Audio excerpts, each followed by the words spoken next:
Uncle, Auntie, halika kayo. Halika. Dali, upo muna kayo. Upo po kayo. Ito po, ipinagtimpla ko kayo ng Bundok Wuyi Mother Tree Dahong Pao Tea. Heto po, tikman nyo. Anong pakitang tao ito? Mother Tree Dahong Pao pa ang nalalaman mo. Ito ang $1,000,000. Auntie, ano? Para saan po ang lahat ng ito? Sobrang bait nyo naman po, sobrang bait nyo. Masyado po kayong mapagbigay, nakakahiya naman po. Para sa iyo yan, bilang kabayaran sa pag-alis mo. Kabayaran sa pag-alis? Tama na. Sabihin mo na, magkano pa ang gusto mong pera para lang layuan mo ang anak ko? Uncle, Auntie, ang pagmamahal namin ni Nana ay totoong totoo. Totoo? May mapapala ba ang totoong pagmamahal na yan? Bakit nyo naman po nasabi yan? Ang tunay na pagmamahal ay walang katapat na halaga. Pang Chen, huwag mo nang sagarin ang pasensya ko. Heto, ang huling alok, $5,000,000. Pag-isipan mong mabuti, ang $5,000,000 na ito ay sapat na para sa buong buhay mo. Nagkakamali po kayo. Ang $5,000,000 ay kulang pa para sa pang-araw-araw kong gastos. Ikaw talaga, alam mo ba kung gaano katagal bago mo kitain ang $5,000,000 na iyan? Isa. Dalawa. Tatlo. Anong ginagawa mo? Ang $5,000,000, kinita ko na. Ikaw. Ito na ang huling pagkakataon na ibibigay ko sa iyo. $10,000,000. Uncle, bibigyan ko po kayo ng $1,000,000,000. Pakiusap po, kailangan ninyong payagang maikasal ang anak nyo sa akin. Ano? $1,000,000,000. Seryoso ka ba? Kung talagang may $1,000,000,000 ka, hindi lang ang anak ko ang papayag akong ipakasal, pati ako ay papatol sa iyo. Ang $1,000,000,000 ay pumasok na sa iyong account. Tito, paano nangyari? Nay, wag na po kayong magpakasal sa akin dahil ang gusto ko lang pakasalan ay ang anak ninyo, si Nana. Aking manugang, sino ka ba talaga? Ibig bang sabihin ay ikaw ang...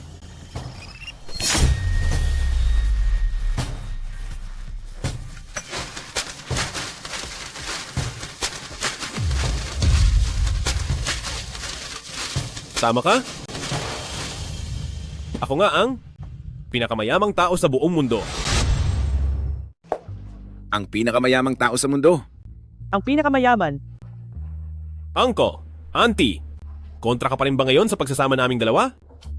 Chow Chen, wag mo akong tawaging auntie, tawagin mo akong mama. Simula ngayon, tawagin mo akong papa. Tatawagin naman kitang kuya. Kani-kaniya tayong tawagan.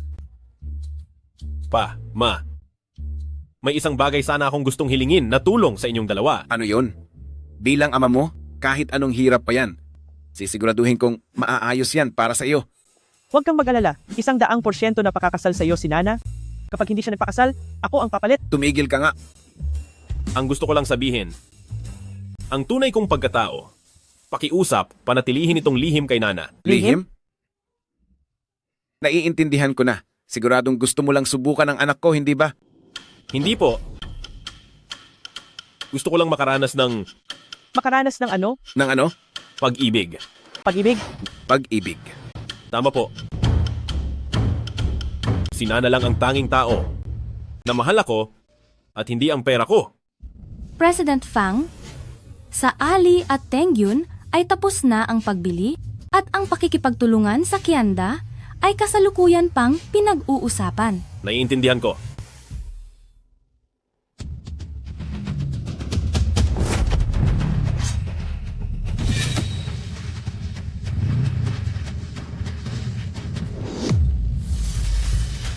Anong nangyari?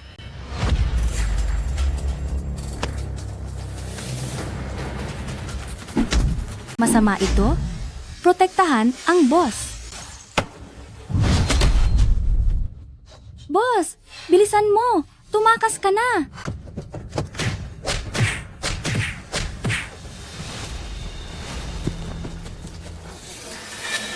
Sino ba kayo?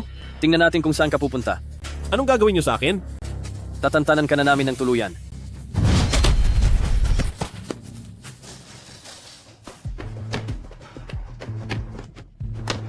Pahiram naman ng cellphone nyo. Umalis ka riyan. Busi ako. Bibilhin ko ng $1,000,000 ang cellphone mo. Ikaw? 1,000,000? Niloloko mo ba ako? Lumayo ka rito, probinsyano. Probinsyano? Kilala nyo ba kung sino ako? Ako ang pinakamayamang tao sa mundo. Ikaw ang pinakamayaman. Kung ikaw ang pinakamayaman, edi sana ako na si Qin Shi Huang. Kung ayaw mong pahiram, di huwag, napakayabang mo. Aba, bata, parang gusto mong parusahan ha? Turuan niyo ng leksyon. Hinto.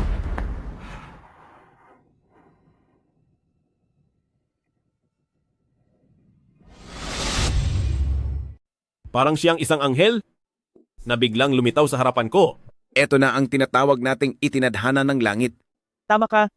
Napakabait talaga ng anak ko. at napakatapang din. Kaya po, tulungan niyo po akong itago ang sikreto ng tunay kong pagkatao. Kuya, huwag kang mag-alala. Makikipagtulungan po kami sa inyong pagpapanggap. Fang Chen. Fang Chen. Fang Chen. Fang Chen. Fang Chen, hindi ka umalis? Saan naman ako pupunta? Kinausap ka ba ng mga magulang ko? Oo. Binigyan ka ba nila? Ng pera para lang iwan ako? Oo. Huwag kang makinig sa kanila. Ayokong makipaghiwalay sa iyo. Huwag kang mag-alala. Sinubukan nila akong suhulan. Pero kahit mahirap lang ako, may prinsipyo ako sa buhay. Kasama kita. Hindi dahil sa maganda ka at sexy o dahil sa mayaman ka. Kung ganoon, bakit? Dahil mahal kita, kahit wala ka ng kahit isang sentimo, handa akong manatili sa tabi mo. Talaga, Kuya Chen? Siyempre, hindi totoo yan. Anong klaseng lugar ba ito? Parang kulungan ng manok, wala man lang madaanan sa dumi. Nana, huwag kang magpauto sa kanya. Ang taong iyan, gusto ka lang niyang perahan at pagsamantalahan. Huwag kang magsalita ng ganyan. Kailan ko ba siya pinirahan? Tingnan mo nga, yung hitsura mong pulubi, huwag mong isiping hindi ko alam ang nasa isip mo. Gusto mo lang kumapit sa mayamang babae para hindi ka na magtrabaho ng ilang dekada at biglang umasenso sa buhay, di ba? Sinasabi ko sa'yo, nananaginip ka. Nana, hindi ba't gusto mong pumunta sa art exhibition ni Lord Mo? Si Juncheng pa mismo ang kumuha para sa atin ng ticket na ito. Ticket para sa exhibit ni Lord Mo? Napakahirap makakuha nito. Napakagaling mo naman. Nana, pinagsasabihan lang kita. Kapag sumama ka sa taong ito, habang buhay siyang hindi makakapagdala sa iyo sa ganyang lugar. Pang Chen, sasama ka ba sa amin? Sa art exhibit ni Lord Mo? Hindi ba't ako ang nag-invest doon? Sige. Sige mo mukha mo. Nana, para iyon sa mga elite na mga high-end na lugar. Kapag isinama mo siya, bababa ang antas ng art exhibit. Tama, sa ganoong mga lugar, bawal ang hindi maayos ang pananamit, hindi sila pwedeng pumasok. Sandali lang. Mag-ibihis muna ako.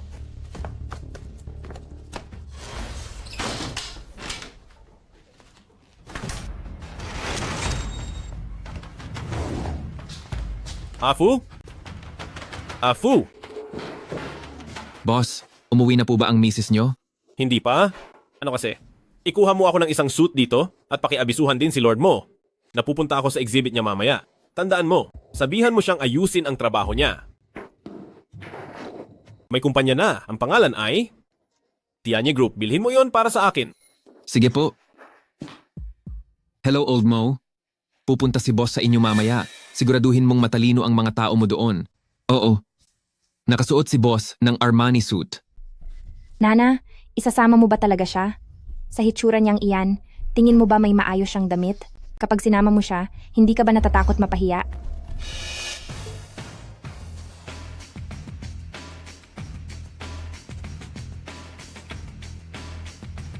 Nana, tingnan mo ang suot ko. Kumusta? Fang Chen, napakagwapo mo. Halatang hindi niya alam kung saan nakuha ang murang suit na iyan. Sa tahi pa lang at sa tela. Halatang galing lang iyan sa bangketa. Isa itong limited edition na Armani. Presidential suit, nagkakahalaga ito ng $1,000,000. $1,000,000? Peke lang ito. Binili ko lang sa online shop. $188 lang kasama ang shipping. Hindi maaari. Isa lang siyang basurang galing sa hirap.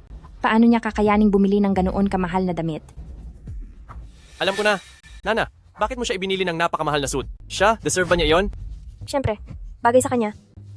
Tingnan nyo, ang ganda ng fit. Hayaan mo na. Pagdating sa exhibit, maraming pagkakataon para mapahiya siya. Fang Chen, humanda ka sa akin.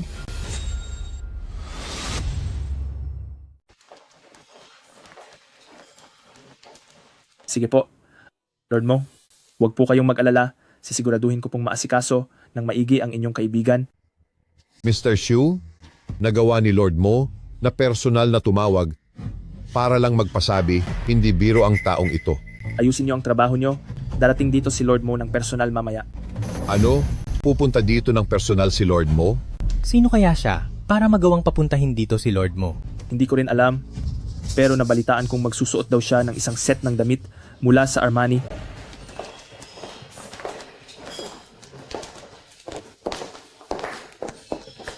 Nana, tingnan mo. Ito ang mundo ng mga alta de sociedad. Sinasabi ko sa iyo, isang tanyag na world-class artist si Lord Mo. Maraming gustong bumili ng mga gawa niya, pero wala silang karapatan. Kahit nga ang bumisita lang sa gallery na ito, kailangan mo pa ng koneksyon. Masyado namang eksaherado iyan. Nana, kung gusto mong pumunta dito sa susunod, pumunta tayo kahit kailan. Ikaw? Laging pupunta rito? Nagbibiro ka ba? Totoo iyan. Kung wala si Juncheng, sa ganitong klase ng lugar, habang buhay kang hindi makakatapak dito. Ayos lang, Fang Chen. Tutal hindi naman natin kailangang laging pumunta dito. Gusto man niya, hindi pa rin siya makakapasok. Kung gusto ni Miss He na pumunta, magsabi lang kayo sa akin. President Yang, nandito na po pala kayo.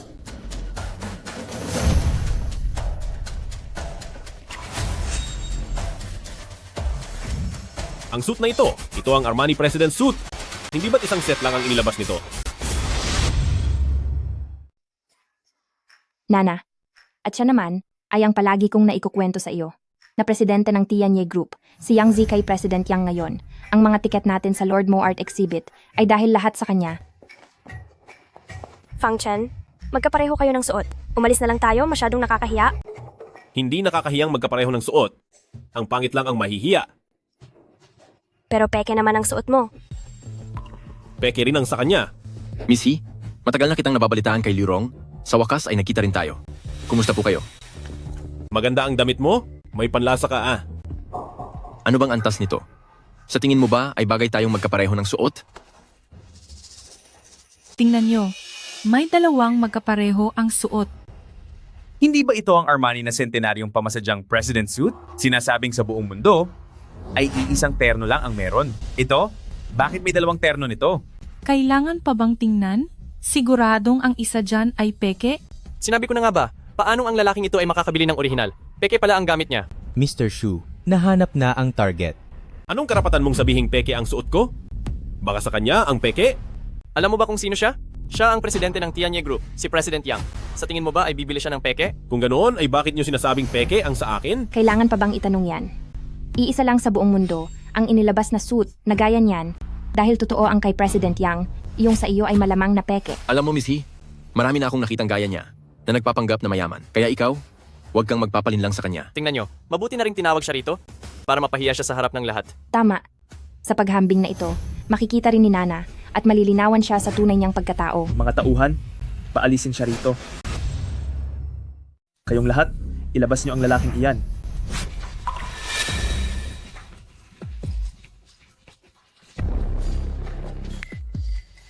Bakit dalawa ang nakasuot ng pangpresidenteng suit?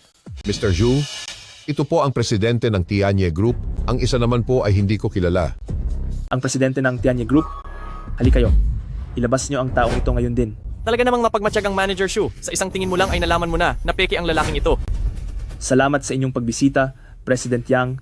Pasensya na kung nagkulang kami sa pag-aasikaso. Sana ay mapatawad niyo kami. Bakit ang assistant Xu ay kay Yang Zikai napakagalang makitungo? Marahil ba ay isa siyang espesyal na panauhin ni Lord Mo? Assistant Xu, alam mo, ito ay isang art exhibit ni Lord Mo. Huwag nating hayaan ang ilang walang kwentang tao na pababain ng ating level. Walang problema. Papaalisin ko na ang grupong ito ng mga basurero sa labas. Ikaw ba ang assistant ni Motion? Iyan ba ang itinuro ni Motion sa iyo kung paano magtrabaho? Ang lakas ng loob mo. Nagawa mo pang tawagin si Lord Mo sa kaniyang pangalan. Nana, paalisin mo na siya agad. Nakakahiya talaga siya. Totoo yan, puro peke ang suot. Nakakahiya sa paningin. Fang Chen, umuwi na lang tayo. Huwag na nating panoorin ang exhibit na ito, tara na. Hindi tayo aalis. Ang dapat na umalis ay siya. Halika rito. Tingnan niyo siyang lahat. Napakawalang hiya ng taong ito. Puro peke na nga ang suot. Ang lakas pa niyang magyabang. Umalis ka na. Hindi nararapat sa amin ang isang taong tulad mo. Tama, binababa mo lang ang kalidad namin. Bata, umalis ka na agad. Kundi, malalagot ka sa akin mamaya. Sige. Sinasabi niyo bang peke ang suot ko? Ikaw, Yang. May lakas ka ba ng loob na patunayan ito? Sabi nila, ang Armani suit na ito, sa kanang bahagi ng dibdib, ay may nakatagong gintong rosas, na kapag tinapatan ng init ng apoy, ay kusang lalabas. Subukan natin. Walang takot to. Tumahimik ka. Ano ang tingin mo sa katayuan ko? Kailangan ko pa ba itong patunayan? Tama. Si President Yang ay ang CEO ng Tianye Group. Kaya paano siyang magsusuot ng pekeng gamit?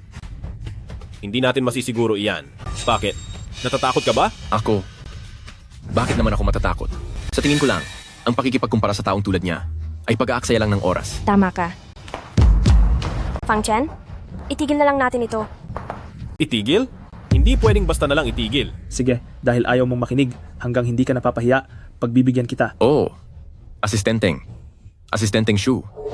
Sa tingin ko ay hindi na ito kinakailangan. Huwag kang mag-alala, President Yang. Hayaan nating harapin niya ang kahihinatnan niya. Tumahimik ka kung wala kang sasabihing matino.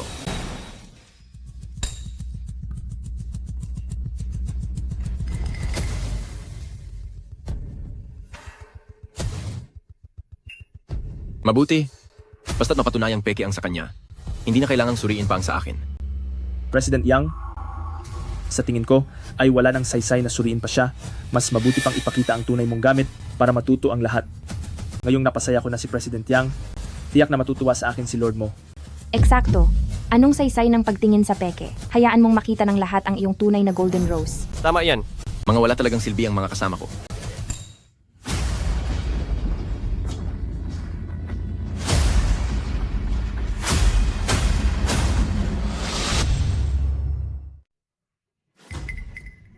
Bakit wala ito? Tama na yan. Masusunog na ng tuluyan kung itutuloy mo pa. Ibig bang sabihin nito, peke ang Armani ni President Yang? Dahil walang gold rose to? Siguradong peke ito. Anong nangyayari dito? Tapos na ako. Posible kayang peke rin ang suot ni President Yang? President Yang, ito po anong ibig sabihin nito. Huwag mong sabihin, hindi siya ang espesyal na panauhin ni Lord mo? Malay ko ba kung anong nangyari? $1,000,000 ang binayad ko para sa damit na ito. Malamang ay naskam ako. Tama. President Yang, siguradong nalinlang ka lang. President Yang, masyado po kayong naging padalos-dalos. Kung ito ba ay sadya niyang biniling peke o naloko lang talaga siya? Sino ba ang nakakaalam? Anong sabi mo? Fang Chen, si President Yang ay tiyak na naguluhan lang kaya naloko. Pero ikaw, hindi na kailangan suriin ang damit mo dahil sigurado kaming peke yan? Mabibili mo ba ang original? Tama. Kung ang kay President Yang nga ay peke, imposibleng maging totoo ang sayo. Paano kung ang suot kong ito ay totoo? Kapag totoo yan, luluhod ako at hihingi ng tawad sayo. Luluhod kaming magsosorry sa'yo. Totoo? Maging ako ay nalinlang, gayong ito ay isa lamang sa buong mundo, ang limitadong edisyon ng Armani. Kung totoo ang sayo, handa akong magbayad ng doble? Hindi. Handa akong magbayad ng triple bilang kabayaran sayo. Sige, kayo ang nagsabi niyan. Nana, halika rito. Talaga bang itutuloy mo ito? Huwag kang mag-alala, sige na.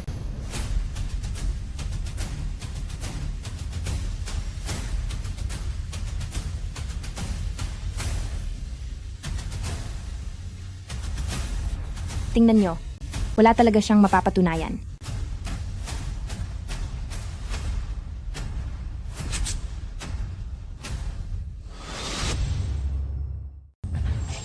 Diyos ko, lumabas na ang gintong rosas. Totoo nga pala ang alamat na iyon. Ginawa ito ng anima para maiwasang may gumaya. Naglagay talaga sila ng ganitong tatak para sa seguridad. Yari na siya pala ang mahalagang panauhin ni Lord mo. G, Fang, pasensya na at naging mangmang ako. Hindi ko agad nakita ang iyong kahalagahan. Kayo po, patawarin niyo po sana ang mali ko. Paano mangyayari ang bagay na iyon? Imposible. Sabi nila ang damit na ito ay binili ng isang napaka-impluensyadong tao. Bakit ito nandito ngayon? Mukhang may ilang tao na mahilig magkunwaring mayaman kahit hindi naman nakasuot ng mga peking gamit para lang manloko ng iba dito. Anong sinasabi mo?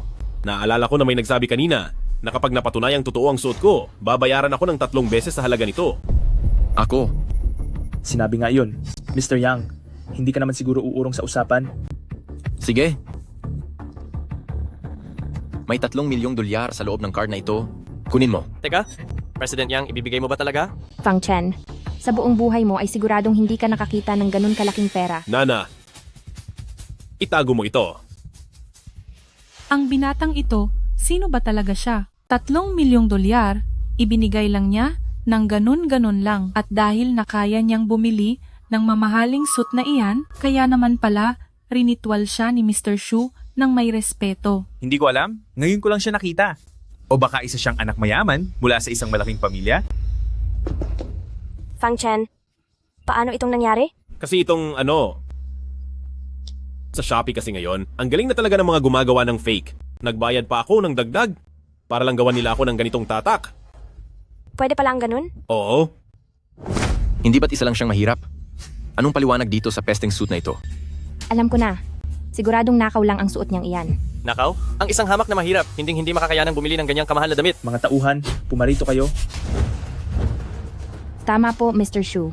Palayasin mo ang basurang ito na galing lang sa ibaba. Ilabas ang mga taong ito. At palayasin niyo sila ngayon din. Ano? Mr. Shu, may mali po ba sa nangyayari? Sila dapat ang pinalalabas dito. Walang pagkakamali. Nagawa mong hiyain ang mahalagang bisita ng Lord mo. Siya? Ang mahalagang bisita ng Lord mo? Imposible. Mr. Shu, tiyak na nagkakamali po kayo. Kinuwestiyon mo ba ako? Paalisin ang mga iyan. Huwag kang magkamali. Ako ang presidente ng Tianya Group. Alam mo ba ang mangyayari sa iyo? Isang maliit na Tianya Group, ang lakas ng loob na gumawa ng gulo rito. Fang Chen, hayaan na muna natin sila. Nandito lang tayo dahil nakakuha tayo ng tiket sa kanila. Sige na. Kung anong gusto mo. Hayaan mo na sila. Kung gusto nilang manatili rito, pabayaan nyo na lang sila. Masusunod po. Ji Fang. Tara, tignan na natin ang mga nakadisplay. Ji Fang. Patawad po kung naging matabang. Huwag na po. Hindi ko gusto ang may sumusunod sa akin. Alis na tayo. Nana, Sabihin nyo lang kung may kailangan kayo. Ji Fang. Nandito lang ako. Anong kalokohan ba itong nangyayari? Sabi mo wala siyang pera at mahirap lang siya. mahirap lang talaga siya, walang trabaho, at walang maipagmamalaki sa buhay. Eh bakit suot niya ang damit na iyan? Paano nangyari? Hindi ko alam. Ninakaw niya iyan. Siguradong ninakaw niya lang yan. Tama, ninakaw lang niya iyan. Ikaw, bata ka? Maghanda ka? Dahil hindi pa rito. Natatapos ang lahat. Wow! Karapat dapat talaga si Master Mo na tawaging pinakamahusay na alagad ng sining sa buong bansa. Fang Chen, tingnan mo kung gaano kaganda ang painting na ito. Kung gusto mo, bibilhin ko iyan para ibigay sa iyo. Alam mo ba kung gaano kamahal ang painting na ito? Painting lang naman iyan. Gaano ba iyan kamahal? Kung talagang gusto mo, bibilhin ko ang lahat ng nasa art exhibit na ito para sa iyo. Ang lakas naman ng loob mong magsalita. Fang Chen, sinasabi ko na nga ba na nagpapanggap ka lang? Alam mo ba kung gaano kamahal ang mga painting sa art exhibit na ito? Napakayabang mo. Bibilhin mo raw ang buong art exhibit. Akala mo ba ay mumurahing tindahan lang ito? Sinasabi ko sa iyo, ang kahit anong bagay dito, magtrabaho ka man habang buhay, ay hindi mo pa rin mabibili. May nakain ka ba? At ang baho ng hininga mo? Anong sabi mo? Bakit ba kayong tatlo ay parang linta na nakadikit sa akin kung saan ako pumunta ay sumusunod kayo? Nana, imulat mo ng mabuti ang mga mata mo. Huwag kang pauto sa dukhang lalaking ito. Si President Yang ang tunay na boss. Siya ang taong kayang bumili ng mga ganitong bagay para sa iyo. Nana, ako kasi ay hindi gaya ng iba riyan na puro daldal lang at walang gawa. Fang Chen, ang gawa ni Lord mo ay nagkakahalaga ng 5 milyong dolyar. Ibenta mo man ang sarili mo ay hindi mo iyan mabibili. Halika kayo rito. Gamitin ang card, bilhin ang painting na ito, at ibigay kay Miss He. Napakahanga talaga ni President Yang, bibili agad kung kailan niya gusto. Siyempre naman po, hindi tulad ng ibang tao, na puro salita lang. Nana, malinaw na ba sa iyo ngayon, ang taong tunay na nagmamahal sa iyo, ay handang gumastos para sa iyo? Wag na po, President Yang. Masyadong mahalaga at mahal ang regalong ito. Ay Nana, huwag ka nang mahiya sa akin. Kahit 5 milyong dolyar iyan o kahit 50 milyong dolyar pa, basta gusto mo, ibibigay ko yan sa'yo. Nana, nakikita mo ba yan? Iyan ang tunay na lalaki. Ang lalaking ayaw gumastos ng ilang milyong dolyar para sa iyo ay hindi maituturing na lalaki. Napakagalante ni President Yang kung gumastos, napakaluwag talaga ng kamay niya. Sa paghahanap ng lalaki, dapat ay tulad ni President Yang ang piliin? Pasensya na po, Mr. Yang. Ngunit kulang na po ang balanse ng card ninyo. Ano? Paano nangyari yon? Black gold card ito. May limit ito na $100,000,000. Paanong hindi sasapat ang limit nito? Ang card ninyo po ay wala ng autorisasyong gamitin. Hindi iyan maaari. Ako ang presidente ng Tianye Group. Bakit mawawala ng autorisasyong gamitin ito? Hindi ba kayo nagkakamali? Hindi po kami nagkakamali. Ngayon lang po, na-acquire na ang Tianye Group. Hindi na po kayo ang presidente ng Tianye Group. Ano? Ano? Nabili na ang kumpanya? President Yang, ang ating grupo ay nabili na ng iba at nagbaba na ng abiso ang bagong chairman. Tinatanggal ka na po bilang CEO. Epektibo agad-agad. Ang bilis ng trabaho ni Afu. Bakit ganito kabagal? Paano nangyari yon? Paano ito naging ganito? Ano? Wala bang laman ng card mo? Nagkukunwari ka lang bang mayaman? Nakuha mo pang magsaya sa kamalasan ng iba. Ano ba? Ang kumpanya ni President Yang ay nabili lang ng iba. Hindi naman ito nalugi. Eh ikaw, kaya mo bang bilhin ang painting na ito? Bakit naman hindi? Basta't gusto ni Nana. Pang Chen, alam mo ba kung gaano kamahal ang painting na ito? Kaya mo bang bilhin to? May sapat ka bang pera? $5,000,000. May mailalabas ka bang $5,000,000? Hayaan mo na, Pang Chen. Ang gumastos ng milyong-milyon para sa isang painting ay hindi sulit. Nana, kung gusto mo ito, wag lang milyong-milyon. Kahit 10 o daan-daang $1,000,000 pa, bibilhin ko para sa iyo. Sus. Daan-daang $1,000,000. Kung mayaman ka, ipakita mo nga. Sino ang nagsabing wala akong pera?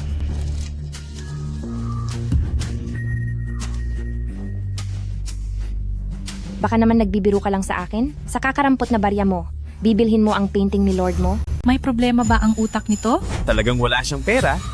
Fang Chen, ang painting ni Lord mo ay nagkakahalaga ng $5,000,000. Tapos ganyan lang kakarampot na pera ang ilalabas mo? Para sa akin, ang painting na ito ay nagkakahalaga lang ng $10,000. Sir, baka po kayo ay nagbibiro lang sa akin? Fang Chen, wag mo akong patawanin sa kalokohan mo. Hindi ito palengke. Para sa $10,000. Kahit pulubi, hindi iyan tatanggapin. Paano kung mabili ko ito? $10,000? Fang Chen, kapag nabili mo iyan sa halagang $10,000 lang, tatahol ako sa harap mo na parang aso. Bibilhin mo pa? $10,000 lang iyan, hindi 10 bilyon. Pero kapag nabili mo iyan, gagawa ako ng paraan para makaalis dito. Hindi lang iyon, mawawala pa ako rito habang sumisigaw na isa akong basura. $10 para pambili ng gawa ni Lord mo? Napaka-imposible naman yan. Kapag nabili mo iyan, bibilhin ko iyan mula sa iyo sa halagang $10,000,000. Sige, kayo ang nagsabi niyan. Pero paano kung hindi mo mabili? Anong mangyayari? Kapag hindi mo nabili, tawagin mo ang lahat ng narito. Isa-isahin mo silang tawaging lolo at lola. Sige, payag ako. At iikot ka rito sa art exhibit, 3 ikot habang tumatahol na parang aso. Sige. At aaminin mong isa ka lang basura, tapos hihiwalayan mo si Nana? Wag na, Fang Chen. Tigilan na natin ito. Bakit tayo hihinto? Ayaw mo bang makita silang lumalabas habang tumatahol na parang aso? Sige, payag ako sa gusto nyo. Ibigay na ang resibo. Siguradong maganda ang palabas na ito. Hintayin na lang natin siyang mapahiya. Dito sa exhibit ni Lord mo, paanong napunta rito ang isang hampas lupa? Talagang ibinababa nito ang ating antas. $10,000? Kung mabibili niya yan, ako. Kakain ako ng patiwarik habang gumagawa ng kahit ano. Narito na. Humanda ka ng mapahiya, Fang Chen. Fang Chen, anong gagawin natin? Ayos lang ako. Fang Chen, kung magsisisi ka man ngayon, may oras pa. Kung hihingi ka ng tawad kay President Yang, baka maging mabait pa si President Yang at palayasin ka lang. Kung kayo ang lalapit at luluhod sa harap ko, baka sakaling maging mabait din ako sa inyo. Matigas talaga ang ulo mo? Pwes, tingnan natin kung hanggang saan ang tapang mo. Sinong nagsabi na bibilhin ang gawa ko sa halagang $10,000? Lord mo, andito na po pala ang nakatatanda.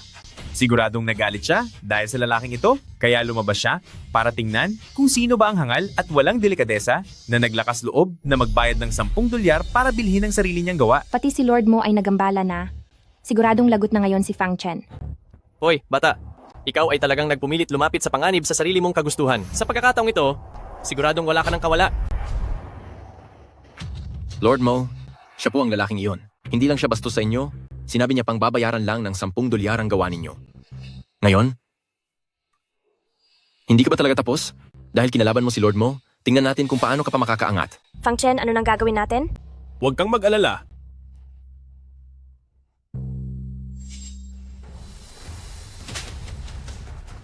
Lord Mo, bakit niyo po ako sinasaktan?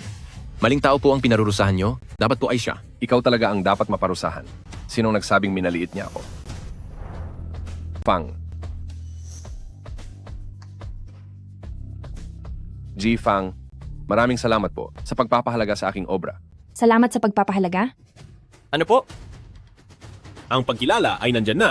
Ang problema lang ay itong obra mo. Ang presyo ay masyadong mataas. Anong mataas? Diyos ko, $10 ay mataas pa?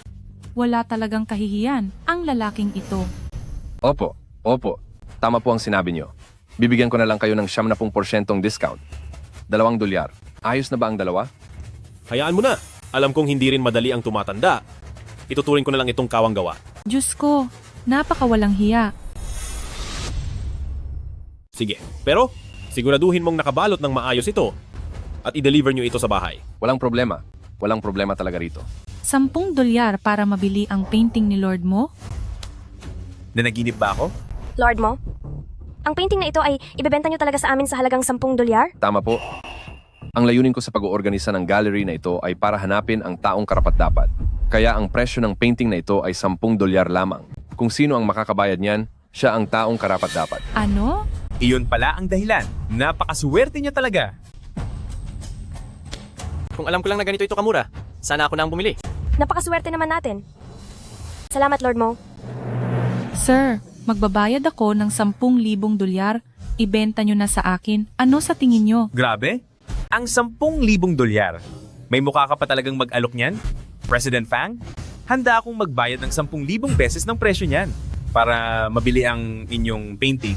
Ano po sa tingin nyo? Kay sarap pakinggan ng 10,000 beses? Hindi ba $100,000 din iyon? Magbabayad ako ng 100,000 beses. Pasensya na po. Ang painting na ito ay naibigay ko na sa aking kasintahan. Kahit magkano pa ang ibayad nyo, hindi ko ito ibebenta. Fang Chen, napakabuti mo sa akin. Nana, ikaw. Itinuturing mo ba yung kabutihan? $10 lang yan. Natatandaan kong may nagsabi rito na kapag nabili ko ang painting na ito, tatahol siya gaya ng aso. May ganoon palang nangyari? Hindi po, Lord mo. Hindi. Fang Chen, huwag kang sumobra. Nana, ang totoo niyan, biro-biro lang naman ang ginagawa namin sa kanya. Oo nga. Bakit mo ba ito sineseryoso? Bakit hindi dapat seryosohin? Kung ako sana ang natalo, palalampasin nyo rin ba ako? Ikaw. Gusto mo akong tahulan ka? Manigas ka. Tama na. Huwag ka namang masyadong mapagsamantala. Huwag mong kakalimutan, kung hindi dahil sa president yang namin ngayon, hindi ka man lang makakatuntong dito. Bakit? Takot kang matalo? Fang Chen, baka pwedeng pabayaan na lang natin sila. Nana, ang mga ganitong tao ay hindi dapat ginagalang dahil kapag ginawa natin yon, hindi na sila hihinto sa pag-api sa iyo at patuloy tayong aapihin sa sarili nating harapan. Dapat lang na lumaban tayo. Talagang umaasta ka ng ganyan kahit dukha ka lang? Hinahamon mo ba ako? Sino ka ba sa tingin mo? Gusto mo ba talagang maparusahan kita sa sandaling ito? Gagawa kayo ng gulo rito. Gusto niyo ba talagang maparusahan? Lord Mo, maling-mali po kayo. Wala kaming balak na kalabanin kayo. Dahil si Jifang ay kliyente ko, kapag kinalaban mo siya, parang kinalaban mo na rin ako. Mas mabuting gawin niyo na lang ang napagkasunduan niyo. Kung hindi, makakatikim kayo sa akin. Ako.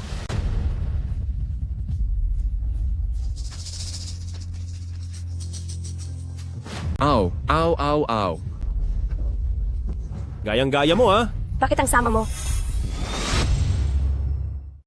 Fang Chen, maghanda ka sa akin. Halik na, bilis. Sandali. Akala nyo ba ay makakalusot na lang kayo ng ganoon? Nana, tignan mo siya. Rongrong, na yung pagkakataon ay ikaw ang may pagkakamali? Wala na akong magagawa. Ako. Bata, ikaw. Humanda ka talaga sa akin. Ako. Wala akong kwenta.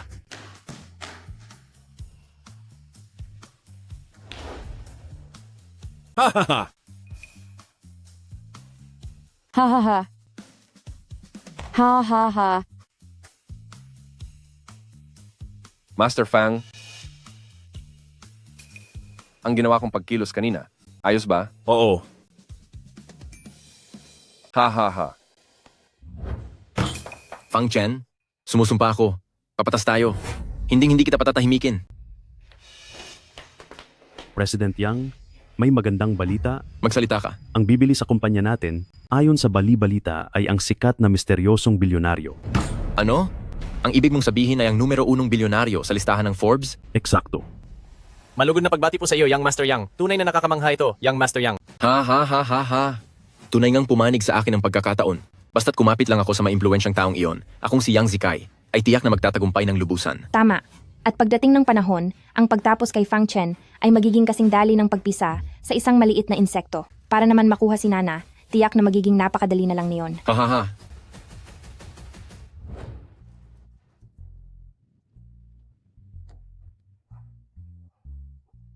Fang Chen, paano mo nalaman na 10 dolyar lang ang presyo ng Lord mo? Lagot na. Lagot. Napakasama mo? Nasira tuloy ang makeup ko. Nakarinig lang ako ng hindi sinasadya. Nakarinig? Noong nandoon ako sa art exhibit para magtrabaho, narinig kong sinabi ni Lord Mo sa mga tauhan niya na ibebenta lang niya ang painting na ito sa halagang 10 dolyar. Ganoon ba? Kaya naman pala. Ang galing mo talaga, Fang Chen. Old He, ang daling lokohin ng anak natin. Pero itong si Fang Chen, mukhang ganito talaga ang gusto niya. Hahaha. Ang hilig ng mga mayayaman ay sadyang kakaiba. Bakit naman itong si Fang Chen ay kailangang magpanggap na mahirap? Fang Chen, bigyan mo pa ako ng konting oras. Kapag tinanggap ka na ng mga magulang ko, isasama na kita pa uwi sa bahay. Ang mga magulang mo? Ngayon, siguradong gustong-gusto nila na maikasal ka sa akin agad? Ha? Mauna na muna ako.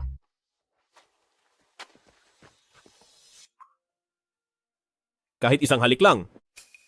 Anong ginagawa mo? Wala namang ibang tao rito? Halika na.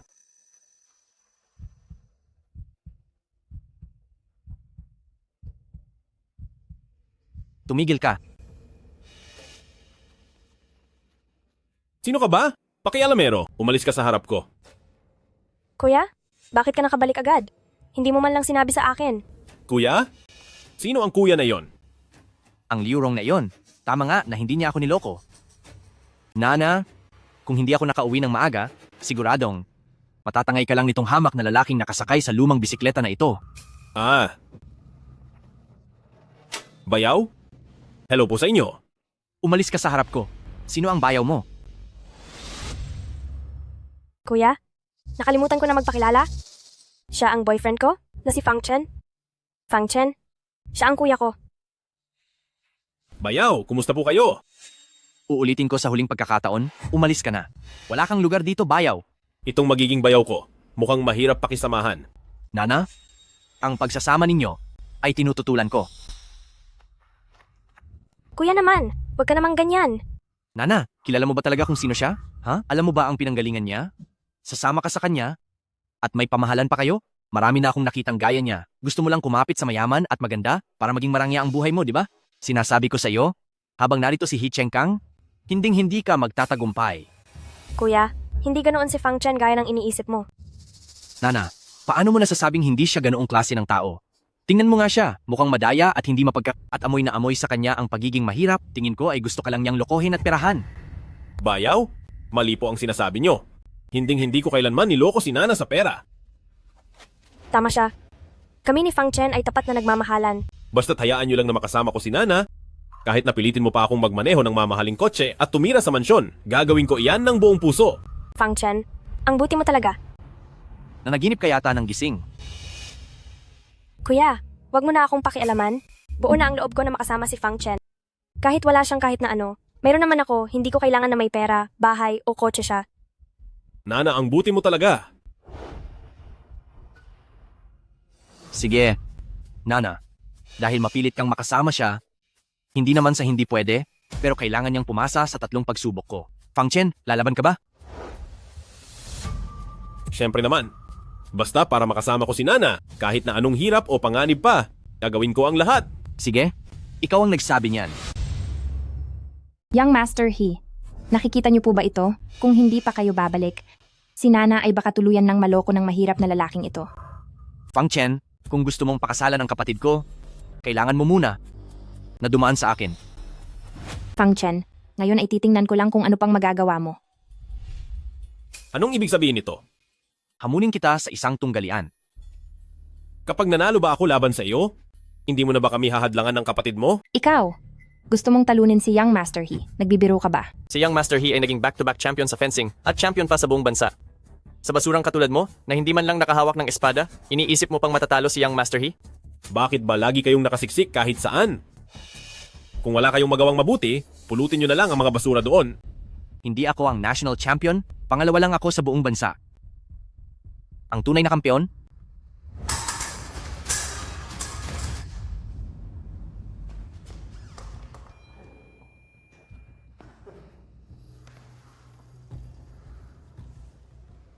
sino ka ba talaga?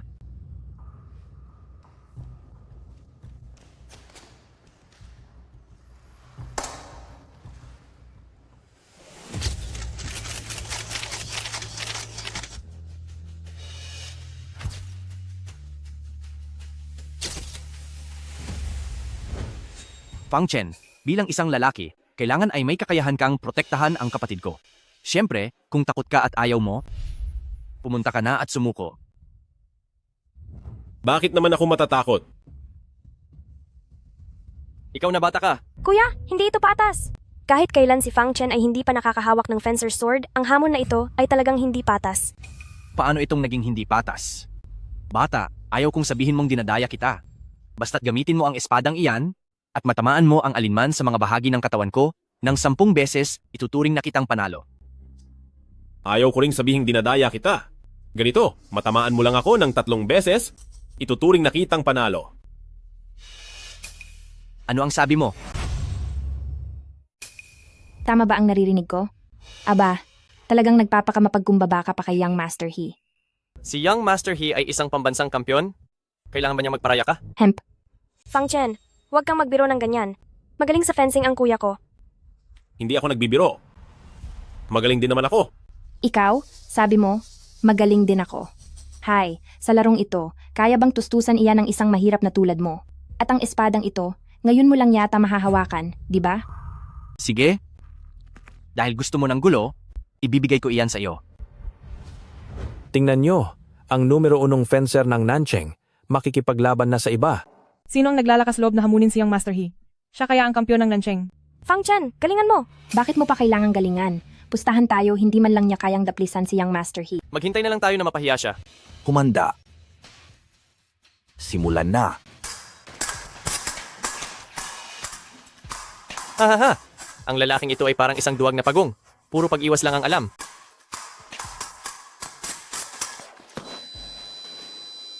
Isa na. Buisit ka, humanda ka sa akin. Masyadong nag-relax si Young Master He. Tuso rin ang lalaking ito. Wala siyang sistema sa pag-atake. Talagang humahataw lang siya kahit saan. Pero napakalakas ng depensa niya. Lahat ng atake ni Young Master He ay nadedepensahan niya. Paano nangyari ito? Hindi ko pa rin siya matalo. 2 puntos. Sino ba ang taong ito? Ang galing niya, nakikipaglaban siya sa kampeon at hindi siya nagpapatalo. Paano itong nangyari? Ito. Nag-ensayo kaya siya noon. Fang Chen, galingan mo! Fang Chen, go!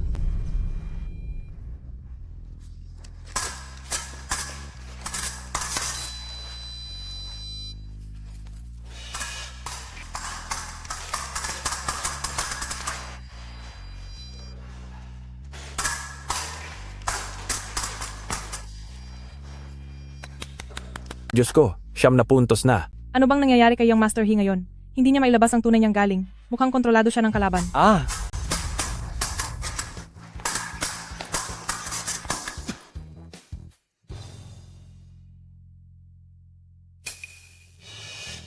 Nanalo ang panig sa kanan. Yehey! Fang Chen, ang galing mo. Nanalo ka. Young Master He, paanong natalo siya?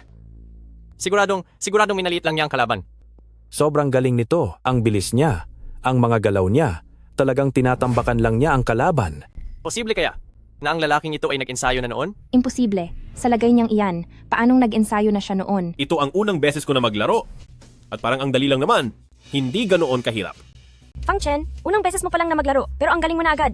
Ang husay mo. Imposible. Walang sinuman na unang beses pa lang naglaro ay magiging ganito na kagaling. Sabihin mo sa akin, sino ka ba talaga? Hay, ako kaya ang brother-in-law mo, bayaw? Ikaw, Aha, Kuya, sinabi ko na sa'yo na magaling talaga si Fang Chen. Ngayong tapos na, hindi ka natututol na magkasama kami, di ba? Hindi pa ako kumbinsido. Unang pagsubok pa lang ito. Fang Chen, ituturing kong pasado ka sa unang pagsubok. May kakayahan ka naman, kaya mong protektahan ang kapatid ko. Pero sa pangalawang pagsubok, maglalaban tayo sa karera ng kabayo para patunayan ang iyong lakas ng loob. Sa pagkakataong ito, tiyak na talo siya. Young Master He, ito po ang inyong kabayong pangkarera. Wow! Ito ang racing horse na si Sim. Sinasabing ito ang pinakamabilis na thoroughbred horse sa Nancheng. Ang halaga niyan ay mahigit 10 milyong dolyar at nanalo na iyan sa maraming paligsahan para kay Young Master He.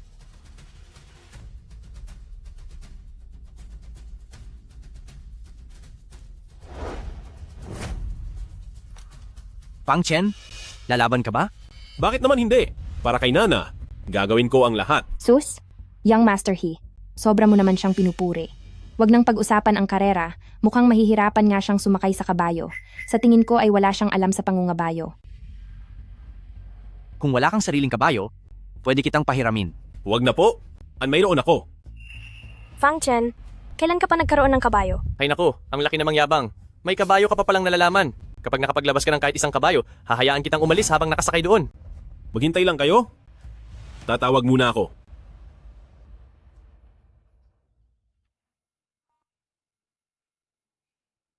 Tatawag? Hello, Afu. Yung regaluhan mong kabayo sa akin noon sa Dubai, nasaan na? Kahit nasaan pa iyan, ipadala mo iyan ngayon dito sa horse farm. Bilisan mo. Sige.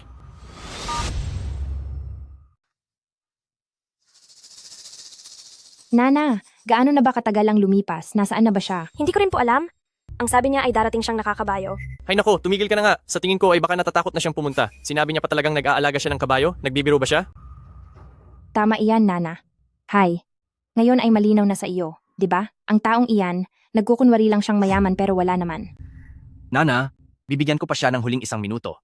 Kapag hindi pa siya sumulpot, kailangan mong sumama sa akin pauwi agad at simula ngayon, bawal mo na siyang makita. Kuya? Fang Chen, bakit hindi ka pa dumarating? Young Master He, tingin ko ay hindi na kailangan pang maghintay pa. Napakalayo na ng oras. Kung darating siya, dapat kanina pa siya rito. Sa totoo lang, takot na yon. Kaya hindi na makapunta rito. Nana, nakita mo na ba ang totoo? Isa siyang duwag. Ngayon din, sumama ka na sa akin pauwi. Kuya, Fang Chen ay hindi gaya ng iniisip nyo. Siguradong mayroon lang siyang mahalagang dahilan kaya naantala siya. Naniniwala ako sa kanya darating siya. Hinding-hindi na iyon darating. Sobrang tagal na nang lumipas. Kung pupunta siya, kanina pa dapat siya nandito. Tama. Uwi na tayo. Alis na tayo. Ayaw ko. Bakit ba ang tigas ng ulo mo? Bitawan niyo siya.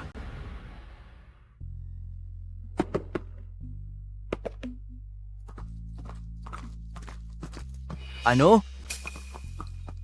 Paano itong nangyari? Sinasabi ko na sa inyo, darating talaga siya. Fang Chen, napakapogi mo. Natagalan lang ako sa daan. Pasensya na, hindi ba ako huli? Kahit hindi ko alam kung saan mo nakuha ang basurang kabayong yan, kailangang malaman mo na hindi lahat ng kabayo ay pwedeng sumali sa karera. Totoo? Purong breed ang kabayo ni Young Master He? Hindi katulad niyan na halo-halo lang. Bakit ba ang dami mong sinasabi? Magkarera na lang tayo para malaman. Sige, ibibigay ko ang gusto mo. Fang Chen, galingan mo. Young Master He, dapat kang manalo. Talunin mo siya. Gidya. Gidya.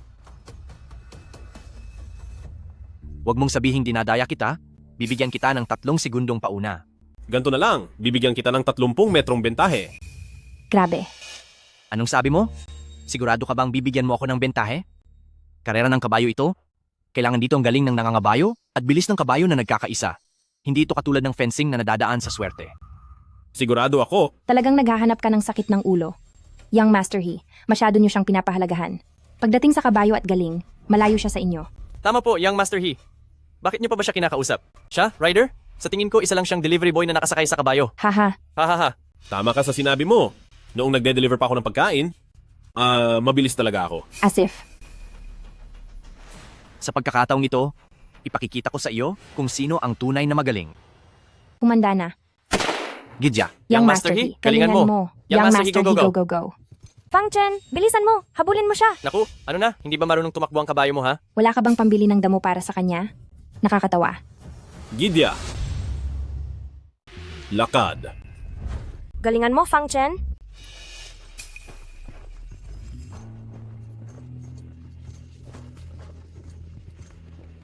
Lakad.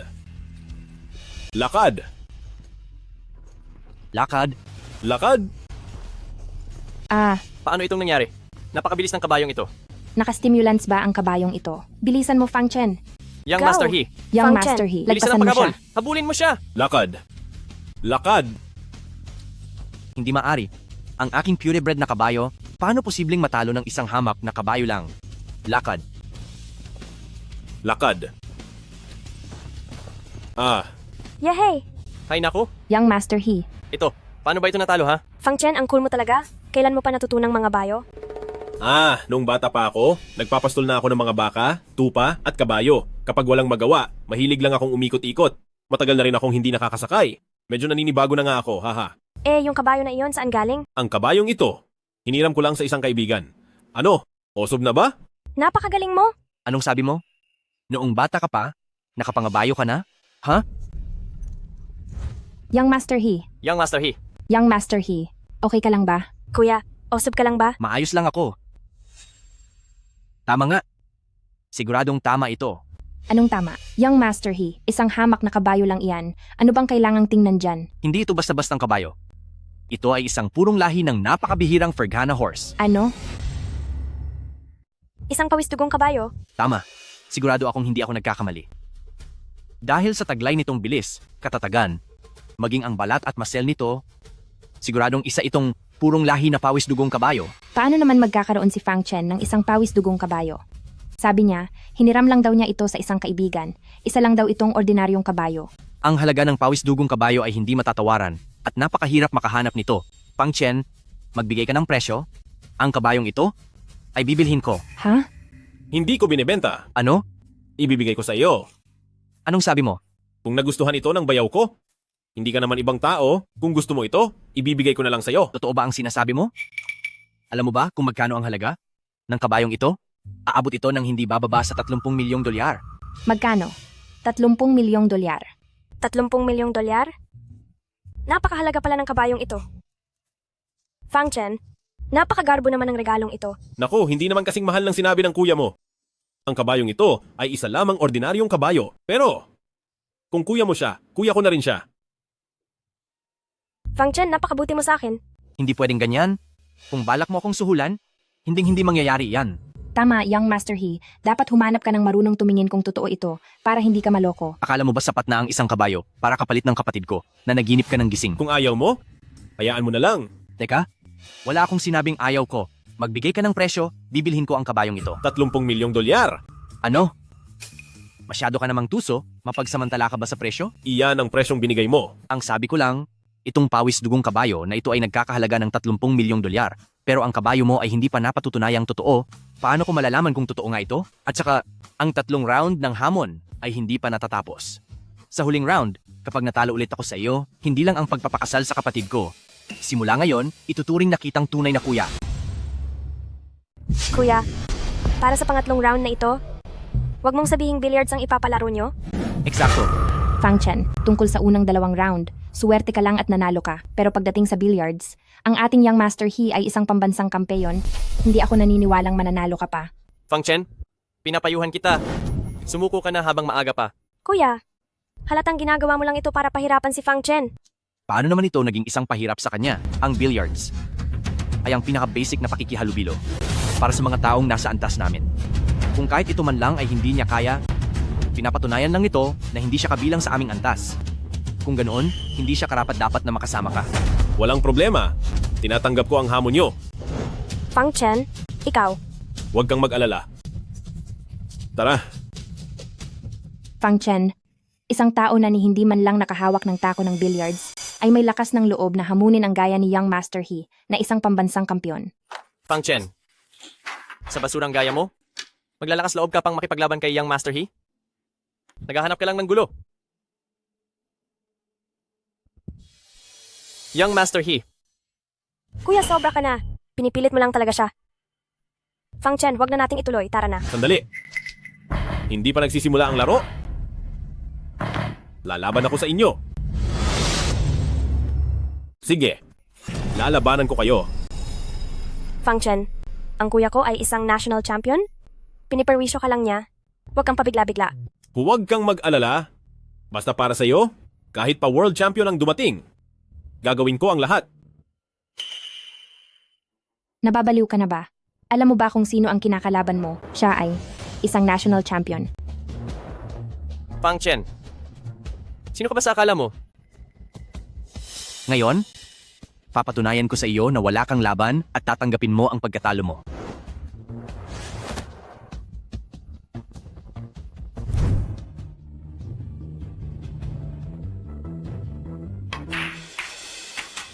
Wow! Nakita niyo ba yon? Iyan ang tinatawag na galing.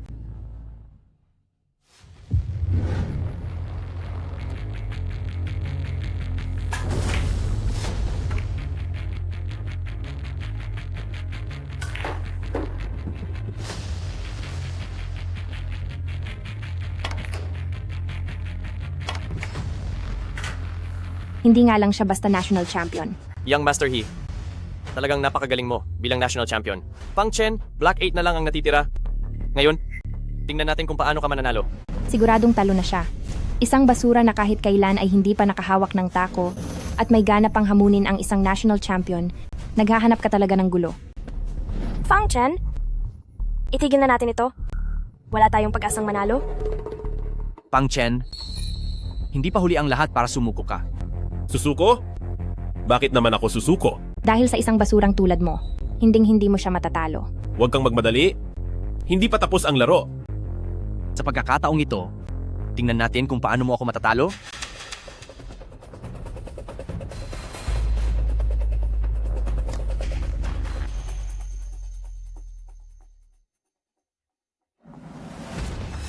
Ano? Paanong nangyari ito?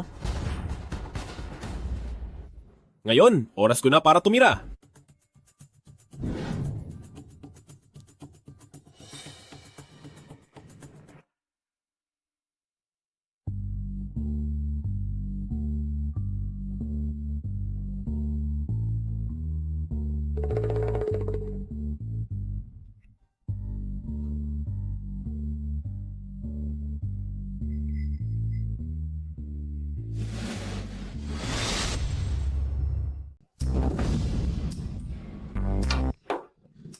Fang Chen, napakagaling mo naman.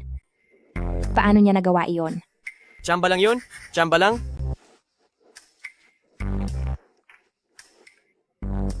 Hindi.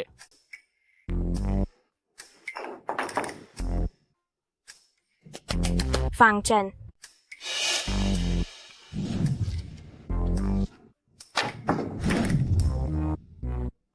Anong nangyayari sa inyo? Hindi ba sabi niyo isa siyang taong walang kwenta na hindi pa nakakahawak man lang ng cue-stick? Young Master He, Fang Chen, huwag ka munang magsaya ng maaga. May isang Black 8 pa na hindi pumapasok. Tama, sa posisyon ng bolang ito, imposibleng maipasok niya iyan. Tama. Young Master He, huwag kang mag-alala. Siguradong talo na siya. Kahit hindi pa ako nakakahawak ng cue stick dati. Pero, napakadali naman ito. Basta may kamay ka, kaya na to, di ba? Nana, kapag ba naipasok ko ang itim na bolang yon, panalo na ako? Oo. Galingan mo.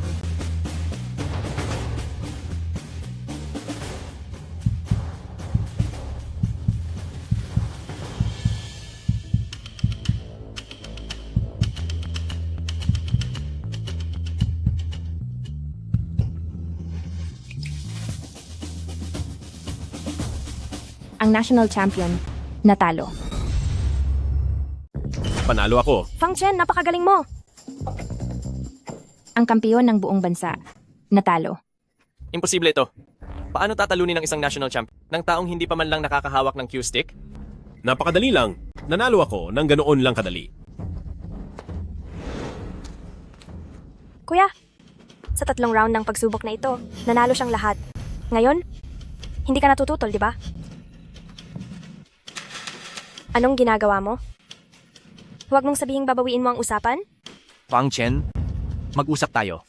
Sige po.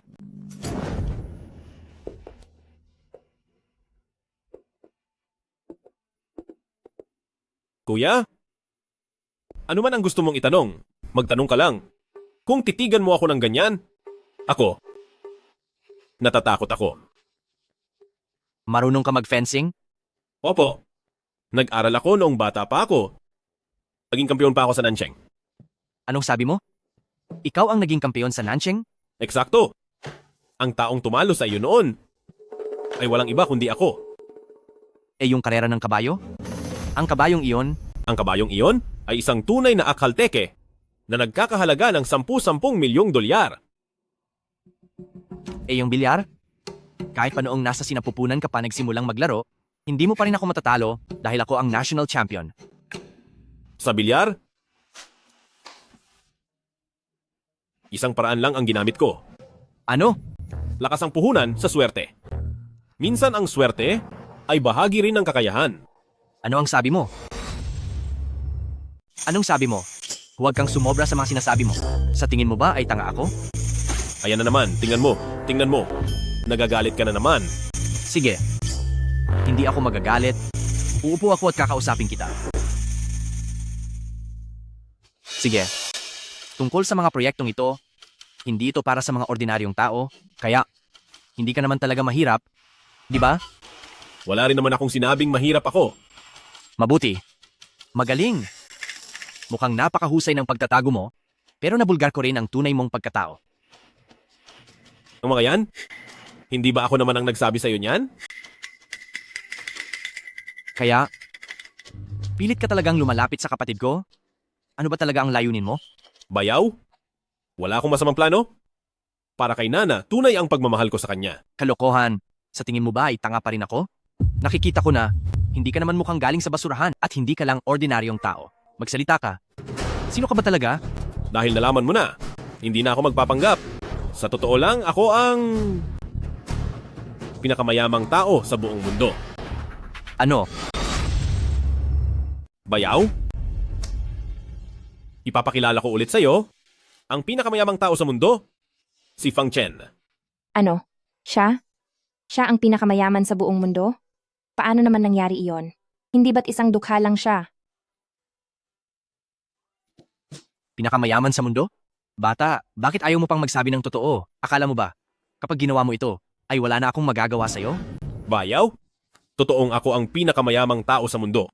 Sige. Kung ikaw ang pinakamayaman sa mundo, hindi lang ang kapatid ko ang ipapakasal ko sa'yo.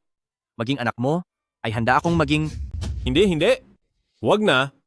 Hindi ko kailangan ng anak na tulad mo. Sige. Ngayon ay maaari ko ng pagdudahan na ang bawat salitang sinasabi mo ay puro kasinungalingan.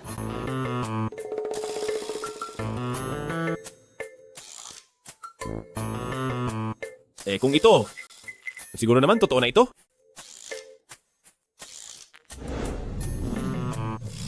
Ang kampeon ng South City Annual Fencing. Grand Champion?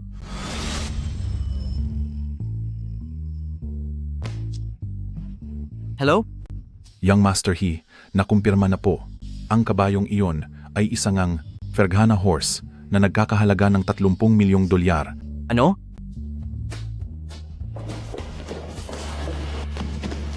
Tay? Nay? Bakit po kayo nandito? Pa, ma, bakit po kayo nandito? Ayos ka lang ba, Fang Chen? Ang laki na ng ipinayat mo. Masakit para sa nanay mo na makita kang ganyan. Pa, ma? Teka muna, hindi ba't ako naman ang anak ninyo? Saglit lang. Tignan nyo naman ako. Pansinin nyo ako. Wala po itong anuman pa, ma. Huwag na po kayong mag-alala. Mabuti naman kung ganoon. Kampante na ang loob ko. Sabi ko na nga ba kaya ang dami mong alam dahil pala ikaw ay anak nila sa labas. Lapastangan. Ano ang sinabi mo? Hindi pa tayo tapos sa'yo? Maayos na ang kalagayan mo sa ibang bansa, tapos bigla kang bumalik nang walang pasabi. Sino ba ang nagsabing bumalik ka? Pagkabalik mo pa lang ay gumagawa ka na agad ng gulo. Ma, hindi ako gumagawa ng gulo. Ma, bakit? Mali ba ang sinasabi ko? Sa tingin ko, siya talaga ang tunay ninyong anak. Walang hiya ka? Paano ba ako nagkaroon ng anak na kasing bobo mo? Pa, sinaktan niyo po ako? Hindi niyo po kailanman ginawa ito sa akin dati. Kung hindi lang kita anak, siguro sa oras na ito, ay naparusahan na kita ng husto. Pa, bakit po? Sino ba talaga ang lalaking iyan? Hindi mo pa rin ba naiintindihan? Siya ay ang matagal mo nang nawawalang Kapatid? siya si Bayaw. Bayaw. Sige, pwede na yan. Teka, parang mali. Tay, Nay, totoo ba na gusto niyong ipakasal ang kapatid ko sa kanya? Tama ka. Tay, Nay, hindi niyo kilala kung sino siya at hindi niyo rin alam ang tunay niyang pagkatao. Alam namin. Siya, ang pinakamayamang tao sa mundo. Ano? Ang pinakamayamang tao sa mundo? Ibig sabihin, totoo ngang siya ang pinakamayaman sa mundo. Kaya pala, iyong suit na nagkakahalaga ng $1,000,000, pati ang pagiging VIP ni Lord mo, totoong lahat yon. Bakit siya pa? Bakit si Hinana ang laging nakakahanap ng mayayaman? Kung sana, hindi si Nana ang napili niya, kundi ako, napakasaya ko sana.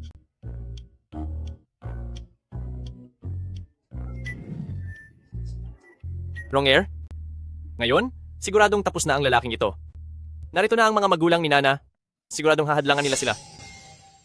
Paano ko kaya siya maaagaw mula kay Nana? Nakakatandang bayaw? Sabi ko na nga ba, isa kang pambihirang tao, isang makisig, at talagang kahangahangang lalaki. Ang maging bayaw ka ay isang malaking karangalan para sa akin. Kuya, anong nangyayari rito?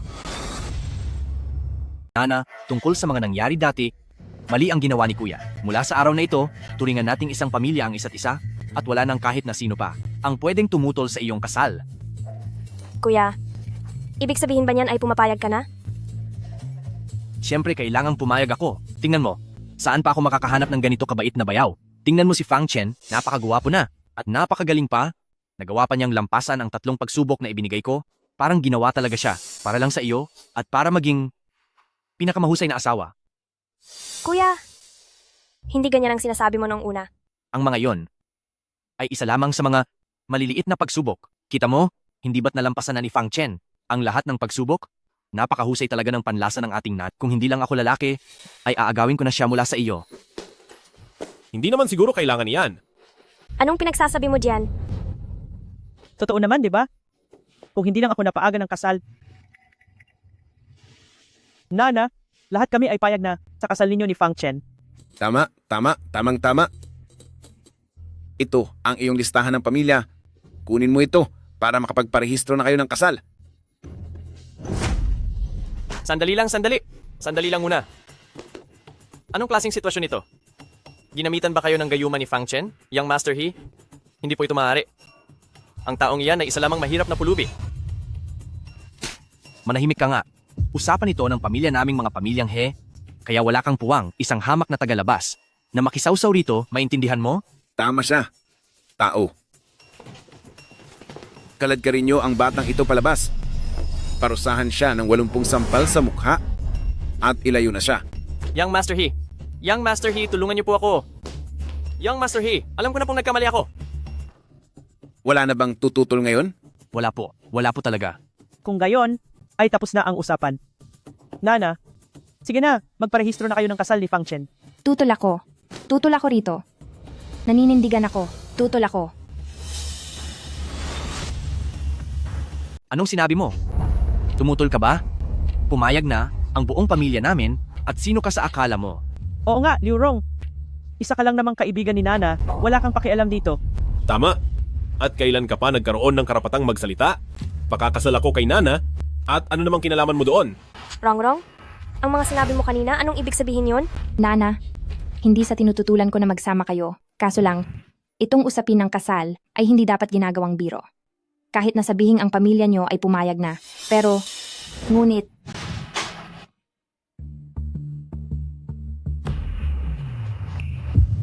di ba't ang pamilya ni Fang Chen ay hindi nyo pa nakikita? At dahil kayong dalawa ay magpapakasal, ang pamilya ni Fang Chen ay hindi naman pwedeng, hindi nyo man lang makatagpo po, di ba? May punto siya. Fang Chen, hindi mo pa ako naisama para makilala ang mga magulang mo. Tama ang sinabi mo.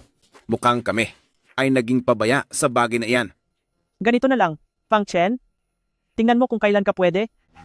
Humanap ka ng oras at kami ng iyong mga magulang ay pag-uusapan ang tungkol sa kasal po. Iyan ay, Hindi ba maaari?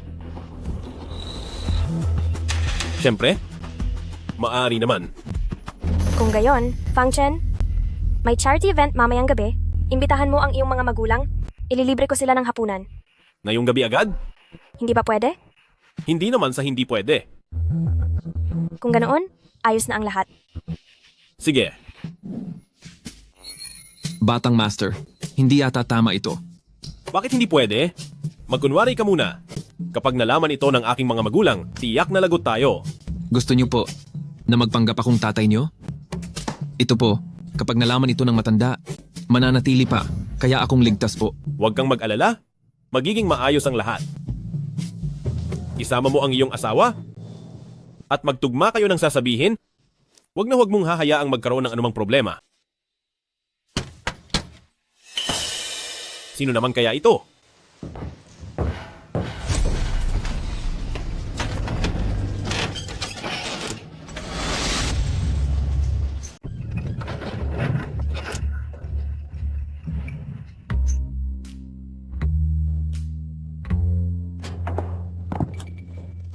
Nasaan sila? Andito po ako, di ba?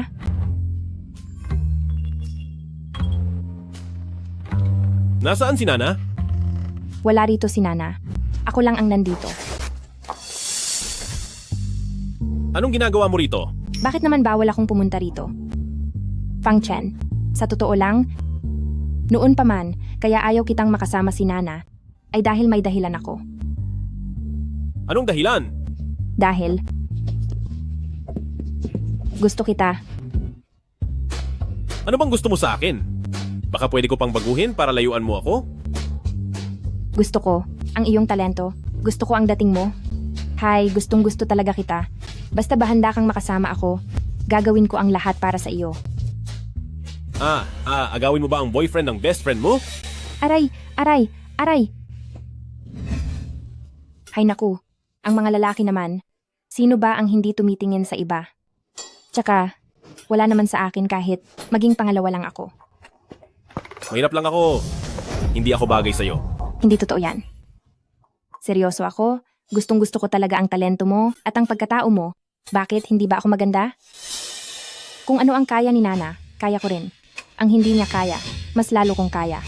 Huwag kang mag-alala. Ang tungkol sa bagay na ito, pananatilihin nating lihim itong dalawa. Sisiguraduhin kong hindi ito malalaman ni Nana. Ayos ba? Tapos ka na bang magsalita? Tapos na po. Pwede na po ba? Akong pumasok? Umalis ka na at huwag nang babalik. Ikaw. Fang Chen. Batang Master, sino ba iyon? Isang babae na nakakaalam ng tunay kong pagkakakilanlan. Kailangan ko po bang tapusin na siya? Huwag na. Ang katotohanang naglakas loob siyang pumunta rito ay nagpapatunay lang na wala siyang balak sabihin ang tunay kong pagkatao kay Nana.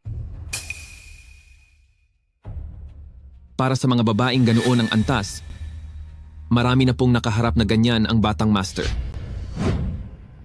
Ano bang meron kay Hinana? Hinana, humanda ka sa akin. Kung hindi mapupunta sa akin, hinding-hindi rin mapupunta sa'yo. President Chen, sa pagkakataong ito, sa pagbabalik niyo po, itinalaga kayo ng Huafang Group bilang pinuno ng Nansheng ang Tianye Group na ito. Sa ilalim ng inyong pamumuno ay siguradong magkakaroon ng napakagandang kinabukasan. Yung ipinapagawa ko sa iyo, kumusta na ang lagay? President Chen, nagkaroon po ng konting aberya.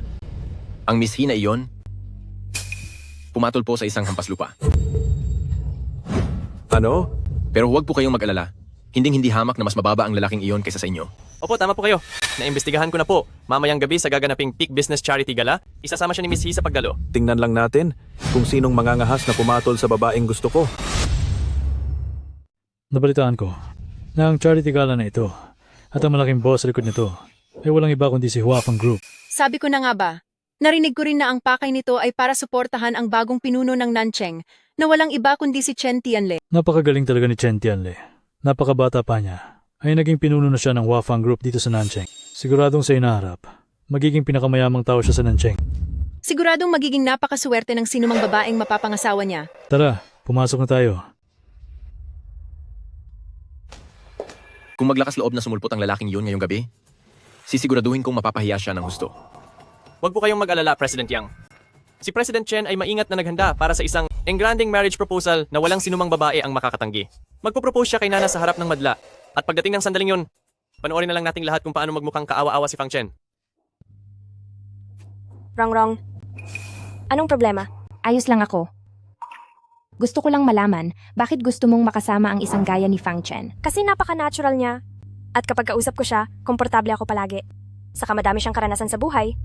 At ang galing niyang magkwento na nagbibigay sa akin ng pag-asa. Basta ang pakiramdam ko, marami na siyang pinagdaanan. Natural lang na marami na siyang pinagdaanan. Siya kaya ang pinakamayamang tao sa mundo. Ano ba ang hindi niya pa nararanasan? Pero huwag ka sanang magpakabulag dahil lang sa pag-ibig. Paano kung niloloko ka lang niya? Sus, hindi gagawin yun ni Fang Chen. Alam niya na ayaw kong niloloko ako. Nangako rin siya sa akin na hindi siya magsisinungaling. Hindi magsisinungaling? Sa totoo lang, lahat ng mga tao rito ay nagsasabuatan para lokohin ka. Fang Chen, nandito kami. Sa totoo lang, sa suot mo na yan, mukha pa ring maganda kahit mumurahin lang. Siyempre naman, hindi ko naman hahayaan na mapahiya ka, di ba? Mumurahin lang? Espesyal na ginawa ni Louie ang disenyo nito para lang sa kanya. Isang limited edition. Ang suot na ito ay nagkakahalaga ng 3 milyong dolyar. Tapos akala mo ay mumurahin lang? Nasaan ang mga magulang mo? Oh, parating na sila. Nana, napakaliit nga naman ng mundo. Bakit ba kahit saan ay nandoon kayo? Hindi pa kita natatapos. Isang malaki kang lalaki. Pero umaasa ka lang sa pangalan ni Nana para lang makasiksik sa aming mga elite. Wala ka talagang kahihiyan. President Yang, bakit mo pa siya kinakausap ng ganyang karami? Sa bagay, tama ka.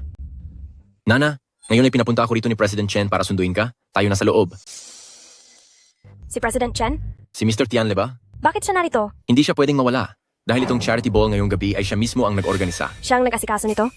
Hindi ba si Huafang Group ang nag-asikaso? Ang sarili kong grupo, kailan pa sila nagkaroon ng ganitong uri ng charity ball? Bakit wala akong alam? Marahil ay wala kang ang alam. Dahil si President Chen ay formal nang nakaupo bilang pinuno sa Huafang Group at Nancheng. Pinuno ng Nancheng? Bakit wala akong alam tungkol dito? Fang Chen? Tay? Anak, Nay? Bakit po kayo nandito? Siyempre, nandito kami para bisitahin ang manugang namin. oo nga, tama iyon. Nasaan ang manugang namin? Nasaan siya? Sige na, bilisan mo at ipakilala mo na siya sa amin. Posible kayang sila ang nasa likod ng Huafang Group na chairman at asawa ng chairman? Uncle Aunt, magandang araw po sa inyo. Ronger, bakit ka ba nagpapakababa sa 2 probinsyanong iyan? Ito ba?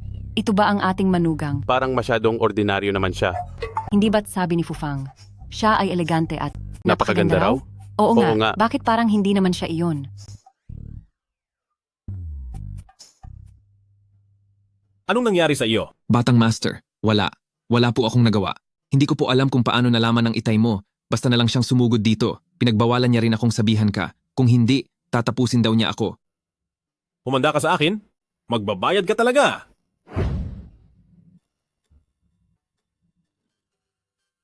Tay, Nay, ito po talaga ang girlfriend ko.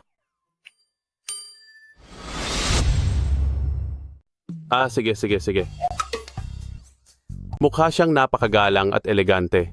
Hindi nga nagkamali ang anak natin sa pagpili. Ikaw ba si Nana? Opo. May inihanda ang auntie na maliit na regalo para sa iyo. Wag po. Masyadong mahalaga ito, auntie. Bakit ka pa nahihiya sa auntie? Kasi naman, malapit na tayong maging iisang pamilya. Isa lang itong maliit na regalo para sa ating pagkikita. Pagdating mo sa aming pamilyang Fang, Nay, Tay, dahan-dahan lang po kayo. Baka matakot niyo si Nan.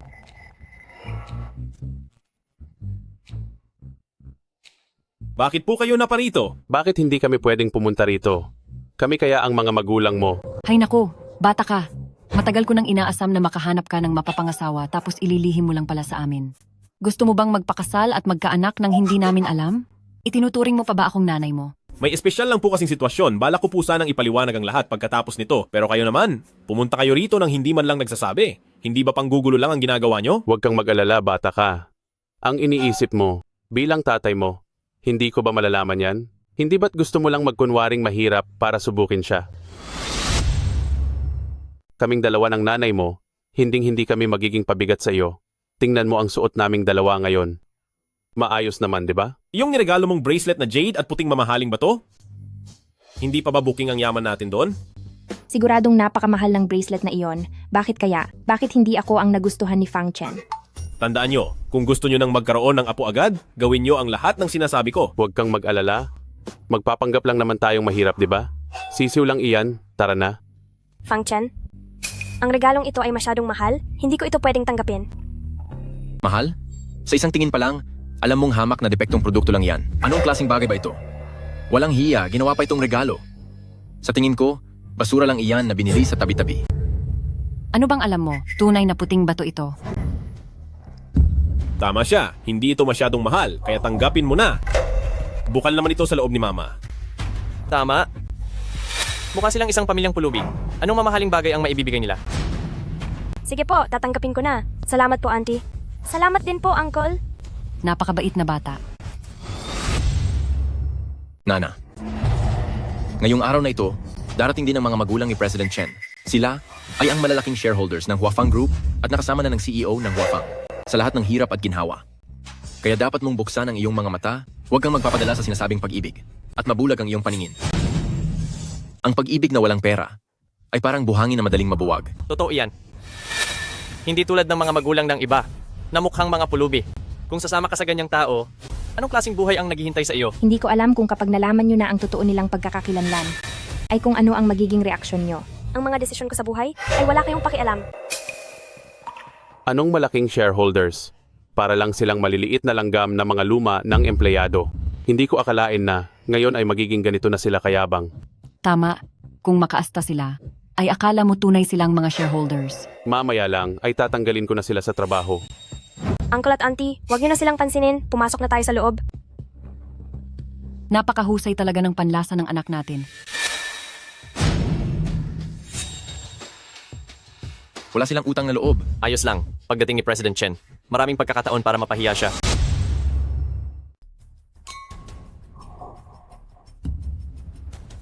Sino nag-imbita sa dalawang ito? Hindi ba nila alam kung anong okasyon ngayon? Bakit niyo pinayagang pumasok ang babaeng tagalinis na yan? Oo nga. Nasaan ang mga security? Magtrabaho na kayo agad. Ilabas nyo rito ang mga taong walang modo at walang pinag-aralan ngayon din. Ako ang nag-imbita sa kanila. Sino ang may reklamo? Miss He, maaari ko bang malaman kung sino sila? Siya ang boyfriend ko. At sila naman ang kanyang mga magulang. Boyfriend ni Miss He? May boyfriend na si Miss He? At si President Chen pa naman ang matagal ng masugid na nanliligaw kay Miss He. Siguradong magkakaroon ng mainit na sagupaan dito. Oo nga, sino ba ang lalaking yan? Hindi ko siya kilala, pero ang lakas ng loob niyang agawin ng babae ni President Chen. Nana, wala naman akong masamang ibig sabihin, pero sa pagdala mo sa mga taga-bukid na yan sa piging na ito, paniguradong magbubunga yan ng mga hindi magagandang komento. Hoy, matanda, hindi mo pa nararanasang pumunta sa mga ganitong lugar, no? Ang mga basurang tulad nyo, kailanman ay hindi magiging kabilang sa aming mataas na antas ng lipunan. May gana ka pang saktan ako? Wala kang modo? Dapat lang sa iyo ang parusa na yan. Kumanda ka. Tatapusin kita. Tumigil kayo.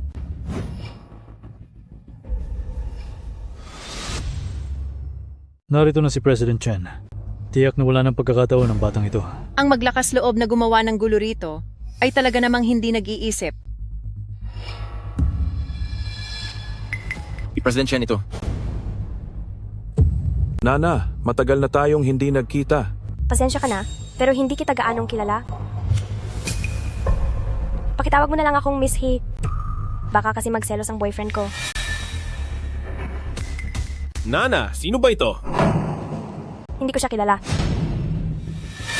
Nana, boyfriend mo ba ang isang ito? Eh bakit hindi mo siya ipakilala sa aming lahat? Siya ang boyfriend ko at wala akong dahilan para ipakilala siya sa'yo. Sa tingin ko, baka wala siyang lakas ng loob na ipakilala ito. Ganoon na nga, isang walang kuwentang bagay. Paano naman magagawang ipakilala iyan? Nana, parang ang iyong boyfriend ay bago sa aking paningin. Ano kayang pinagkakakitaan niya? Trabaho? Ang taong iyan ay isang hamak na walang trabaho at isa lang siyang palamuning duwag. Nana, huwag kang kumuha ng kung sino lang para lang galitin ako. Alam kong ginagawa mo lang ito para subukan ako, hindi ba? Ano ang sinasabi mo? Nana, alam ko na noon ay iniwan kita para mag-aral sa ibang bansa kaya hindi ka masaya. Pero alam ko na ngayon, kaya naman bumalik ako. Sa pagkakataong ito, Sisiguraduhin kong hindi kita hahayaang muling masaktan. Una sa lahat, wala akong pakialam sa pagpunta mo o pag-aaral mo sa ibang bansa. Pangalawa, wala tayong kahit anong ugnayan, kaya hindi mo kailangang maging responsable at hindi ako nasasaktan.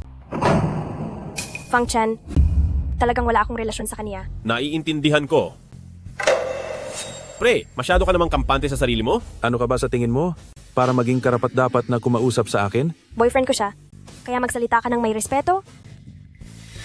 Alam kong sinasadya mo lang sabihin iyan para pasukungin ako, di ba? Hinding-hindi ako susuko. Ano bang dapat kong sabihin para maintindihan mo? Bumalik ako sa pagkakataong ito para lang sa iyo. Hindi mo ba? Ramdam ang katapatan ko? Hindi ko alam. Miss He, pinapayuhan kita. Huwag kang maguluhan. Kapag sumama ka sa taong gaya niya, anong kinabukasan ang naghihintay sa'yo? Tama iyan, Nana. Masyadong tapat sa iyo si President Chen. Alam niya na naghanap ka lang ng ganitong klaseng tao para paglaruan siya. Ang totoo, nasa puso mo pa rin si President Chen, hindi ba? Rongrong, ano bang sinasabi mo? Kapag hiniwalayan ni Hinana si Fang Chen, edi magkakaroon na ako ng pagkakataon. Nana, pati best friend mo nagsabi na niyan. Amimin mo na. Sa totoo lang, mahal mo pa ako, di ba? Ayaw niyo talagang maniwala, di ba?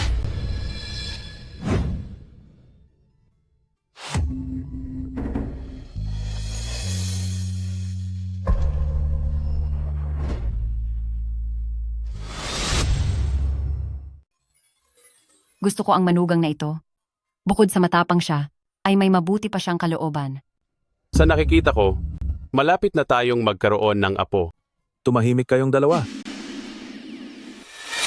Ngayon, naniniwala na ba kayo? Nana, huwag kang magpakabaliw kapag sumama ka sa kanya. Anong kinabukasan ang naghihintay sa iyo? Paano mo nalaman na wala kaming kinabukasan? May pera ka ba? Mabibigyan mo ba ng kaligayahan si Nana? Paano mo naman nasabing wala akong pera? Sa itsura mong iyan na mukhang mahirap, magkano ba ang pera mo? Si President Chen? Siya? Mayroon lang siyang ilang daan? Ilang daang libong dolyar. Walang libo-libo. Kung ganoon, ilang dolyar lang iyan. Kahit na wala akong pera, pero ang girlfriend ko ay si Nana. Nana, sa pagsama mo sa kanya, papayag ba ang pamilya mo? Tama. Tiyak na hindi papayag si pamilyang He. Paano mo nalaman na hindi papayag ang pamilya niya? Dahil hindi tayo magkapareho ng antas. Hindi kayo nababagay sa isa't isa. Sakto, dahil ang totoo ay kabaliktaran yan. Sang-ayon na sang-ayon ang pamilya niya. Sang-ayon kung papayag si pamilyang He. Kakain ako ng dumi. Kapag pumayag si pamilyang He, kakain ako ng dumi. Sabi mo iyan. At kung hindi papayag si pamilyang He, lumayo ka kay Nana, lumayas ka sa Nancheng, at habang buhay kang huwag. Aapak sa Nancheng kahit isang beses. Sige. President Chen, hindi ba po kayo magkaibigang matalik ni Young Master He? Tama po. Mamaya pagdating ni Young Master He, siguradong hindi siya papayag na magkasama silang dalawa. Palaging itinuturing ni Cheng Kang na ako ang kaniyang bayaw, kaya natural lang na suportahan niya na magkasama kami ng kapatid niya. Tungkol naman sa lalaking iyan, kapag nalaman ni Cheng Kang na nariyan siya, siguradong lulumpuhin siya at babaliin ang mga binti, pagkatapos ay itatapon sa dagat. Tama po. Si President Chen at Miss He ay talagang perpekto para sa isa't isa. Talaga? Bakit parang natatandaan ko, noong nakaraang araw, hinahabol mo pa si Nana? Anong sabi mo? Ano? May nangyari bang ganoon? Hindi po, President Chen. Nakalimutan niyo na po ba? Noong huli, kayo po ang nagpaasikaso sa akin. Napasamahin si Miss He na pumunta sa Lord Mo Art Exhibition, di ba po? Di ba? Tama po yun. Ikaw na bata ka, huwag mo kaming pag-awayin. Naniniwala ka ba? Isang tawag ko lang, sasabihin ko kay Cheng Kang na parusahan at luntukan ka. Hindi ako naniniwala. Sige, ang lakas ng loob mo. Sir President Chen, sa tingin ko po, huwag na po kayong makipag-usap sa lalaking ito. Diretso na nating papuntahin si Young Master He dito. Ano naman ang mangyayari kapag pinapunta rito si Young Master He? Mukhang magkakaroon ng magandang palabas. Ang lakas ng loob niyang agawin ang babae ni President Chen sa sariling teritoryo nito, hindi yata alam ng lalaking ito na malalagot siya. Narito na si Young Master He. Sa pagsasalita tungkol kay Cao Cao, nandito na siya. Sakto ang dating mo. Nandito na si Young Master He. Sinasabing sina Young Master He at President Chen ay magkasamang nag-aral sa ibang bansa na parang magkapatid na talaga. Ngayong nandito na si Young Master He, siguradong hindi niya hahayaan si Miss He na sumama sa hampas lupang ito. Fang Chen, kung ako sa'yo, ngayon pa lang ay luluhod na ako. Humingi ng tawad kay Young Master He at umalis na rito. Tama. Noong nag-aaral pa si Nana, binuli siya ng mga masasamang tao at alam niyo ba kung anong nangyari? Ano nangyari? Bigla na lang silang nawala. Si Nana ang nag-iisang tagapagmana ni pamilyang He. Iniingatan siyang mabuti ng buong pamilya. Isang hampas lupa na katulad mo. Maski ang mga karaniwang anak ng mayayaman ay hindi pwedeng lumapit sa kanya. Tama, Fang Chen. Maghanda ka dahil siguradong parurusahan. Kaniyang Master He. Tianle, mayroon akong sasabihin sa iyo. Teka, Brother Kang, mas mahalaga ang sasabihin ko. Anong iyon? Sige, ikaw muna. Mayroong isang mapaghangad na tao na gustong kumapit kay pamilyang He at pilit na sumasama kay Nana. Talaga? May ganoon pala? Sino ang matapang na iyon? Kung gusto niyang mapalapit sa kapatid ko, dapat muna siyang dumaan sa akin. Siya iyon. Kuya? Bayaw? Sabi nila, parurusahan mo raw at babaliin ang binti ko? Totoo ba yon? Ang lakas ng loob mo. Bayaw, may karapatan ka bang tawagin si Bayaw ng ganyan? Young Master He, heto ang lalaking to. Ambisyoso masyado at nananaginip ng gising. Alis? Sa tingin ko, ikaw ang masyadong mapangahas. Anong ginagawa mo? Nakakatandang bayaw po. Dahil po pala sa inyo, wala na pong problema, ayos na po ang lahat. Ano? Nakakatandang bayaw? Tama ba ang narinig ko? Si Young Master He. Anong tawag sa kanya ni Young Master He? Nakakatandang bayaw? Bayaw? Sinabi rin nila na nananaginip lang daw ako ng gising at hindi ako nararapat para sa inyong si Pamilyang He. Hindi ito maaari. Sino ang nagsabi niyan? Sasampalin ko ang bibig niyan. Anong nangyayari kay Young Master He? Hindi ko rin alam. Cheng Kang, nawawala ka na ba sa sarili mo? Hoy, ikaw ang nawawala sa sarili. Mukhang ang Pamilyang He ay mabubuting tao. Ganyan din ang nararamdaman ko. Cheng Kang, hindi ba't lagi mong sinusuportahan ang pagsasama namin ng kapatid mo? Bakit bigla kang nagbago ngayon? At isa pa, ano ba ang sitwasyon ng lalaking to? Sigurado ka ba rito? May alam ka ba talaga? Siyempre, marami akong alam. Lahat kayo, hayaan niyo akong ipakilala siya sa inyo. Siya ay si Fang Chen, isang taong may mabuting dangal at mahusay na pagkatao. Sila ng aking kapatid ay totoong nagmamahalan at itinadhana para sa isa't isa. May problema ba roon? Sino ganiyong nagsabi kanina na kapag pumayag ang pamilya niya na magsama kaming dalawa, ay kakain siya ng dumi? Cheng Kang, sigurado ka na ba na siya ang susuportahan mo? Siyempre. Paano naman yung mga sinabi mo dati? Tianle, hindi sa hindi kita sinusuportahan. Kaso kasi, siya ang gusto ng kapatid ko. Siyempre, maayos ka rin naman, pero mayroon ng mas magandang pagpipilian. Mas magandang pagpipilian? Siya lang? Saan siya nakalalamang sa akin? Mas matangkad ba siya sa akin? Mas gwapo ba siya? Mas mayaman ba siya sa akin?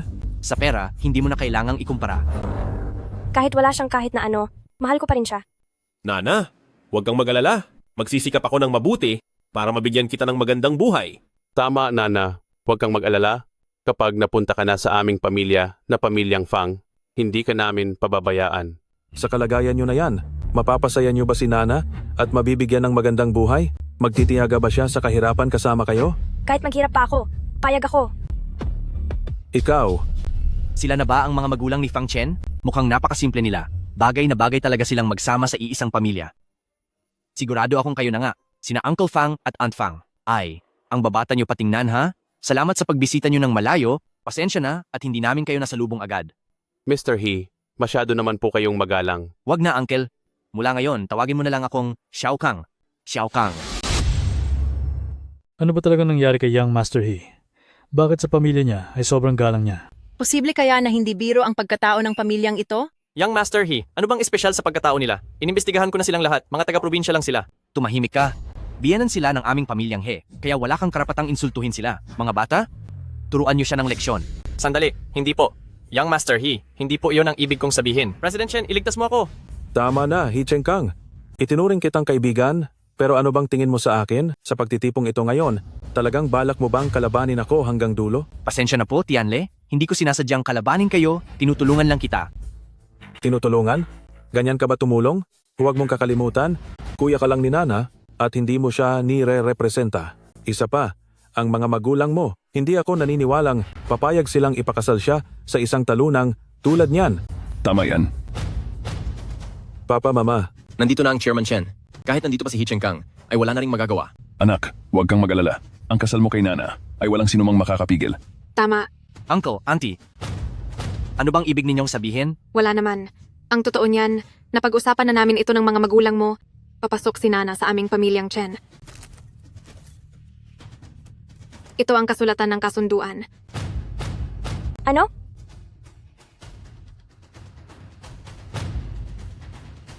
Ano?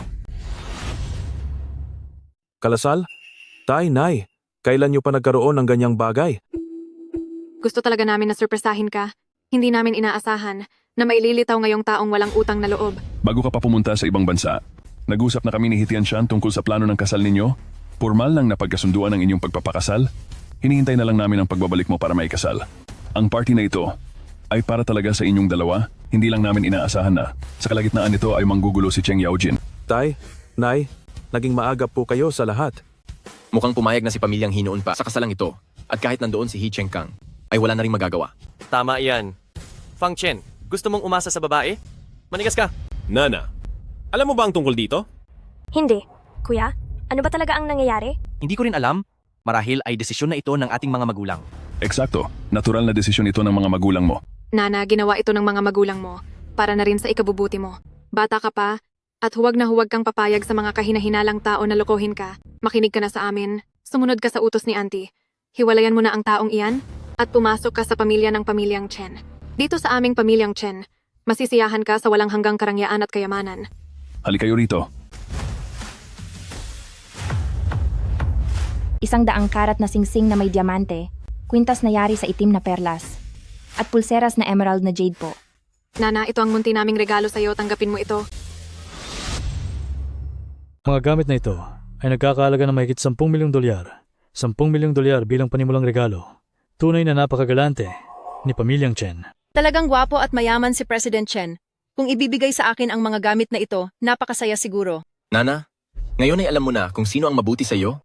Nakita niyo ba? Ito ang tunay na panimulang regalo mula sa isang mayaman. Hindi tulad ng iba dyan. Ano ba ang dinala? Isang mumurahing plastic na pulseras galing sa bangketa. Ang layo ng pagitan ninyong dalawa, parang langit at lupa. Napakalinaw na kung sino ang mas nakakaangat. Salamat po, tita. Na-appreciate ko po ang inyong intensyon, pero hindi ko po matatanggap ang mga ito. Ang ganitong mumurahing mga gamit, karapat dapat bang gawing panimulang regalo? Ang mga gamit na milyong dolyar lang ang halaga. Masyadong mura para sa panlasa namin.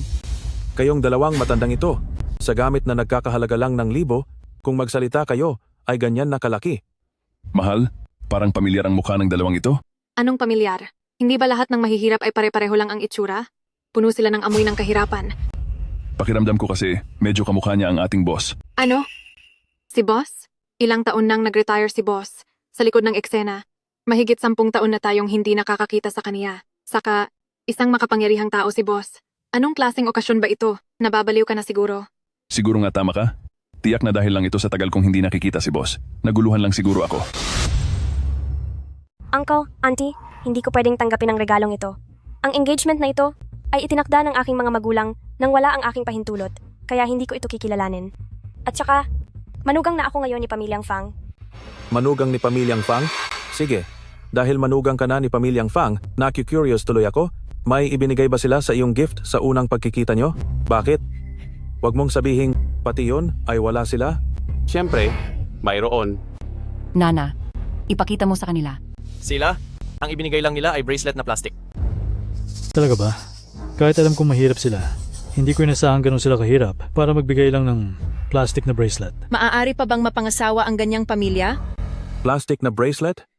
Nana, bakit? Natatakot ka bang ipakita sa lahat? Bakit naman ako matatakot? Isa pa, hindi ito plastic na bracelet. Malinaw na ito ay isang jade na bracelet. Kahit hindi ito masyadong mahal, gusto ko ito. Talagang plastic na bracelet ito. Nakikita mo ba, Nana? Ito ang pagkakaiba nating dalawa. Hinding-hindi papayag ang mga magulang mo na magpakasal ka sa mga taong tulad nila. Paano nasikmura ng taong ito na ibigay yan? Plastic lang talaga ito. Plastic? Wala lang silang alam sa totoong mamahalin. Ito ay minana pa namin sa aming mga ninuno, ang jade white bracelet. Wala kaming alam? Anong magagandang bagay ba ang hindi pa namin nakikita? Jade white bracelet? Malinaw na plastic na bracelet lang ito. Jade white bracelet? Hindi ba ito yung isinuot ng asawa ng Big Boss? Magkamukhang magkamukha sila. Posible kayang... Peke ba ito? Meron ngang uri ng puting jade na pulseras na tinatawag na white jade, ngunit bihira lang itong makita. At sobrang mahal nito, kahit gawin pa itong kwintas. Nagkakahalaga na to ng mahigit 10 milyong dolyar. Ano pa kaya kung gawing pulseras? Siguradong aabot ang presyo niya ng 100 milyong dolyar. 100 milyong dolyar? Fang Chen, ganito ba talaga kaprehyo ang pulseras na iyan? Siyempre. Hindi naman ganoon ka-over sa presyo. Natural lang na sabihin niyang hindi mahal dahil ang dala niya ay peke. Tama, peke iyan. Kaya bakit naman ito magiging mahal? 100 milyon. Isang bagay na nagkakahalaga ng ganoon kalaki. Ibinigay na lang basta bilang regalo? Hinana, ano ba ang nagawa mo para makuha ito? Bakit ba? Pati ang mga mayayaman ay nag-aagawan para sa iyo? Bakit ikaw? Nana, sa tingin mo ba ay hahayaan ka ng pamilya mo na magpakasal sa isang pamilya ng mga manloloko? Oo nga naman. Ayos lang kung wala silang pera, pero ang magkunwaring mayaman pa rito. Hindi ba nila nakikita kung anong klaseng okasyon ito? Nagyayabang silang mayaman? Bakit hindi muna sila tumingin sa salamin? Kung bagay ba sa kanila? Paano itong magiging peke? Imposibleng magbigay sila ng peke dahil sila ay... Dahil sa ano? Hindi ka na makagawa ng kwento, no? Hi Chengkang, teka, naisalan mo na ba ang utak mo? O baka nilason ka nila ng kung anong gamot? Bakit mo sila pinagtatanggol ng ganyan? Totoo po ang bagay na ito. Master Lee? Master Lee, ano po ang sinabi niyo? Missy, ito ay. Maaari ko bang makita? Siyempre, pwede po.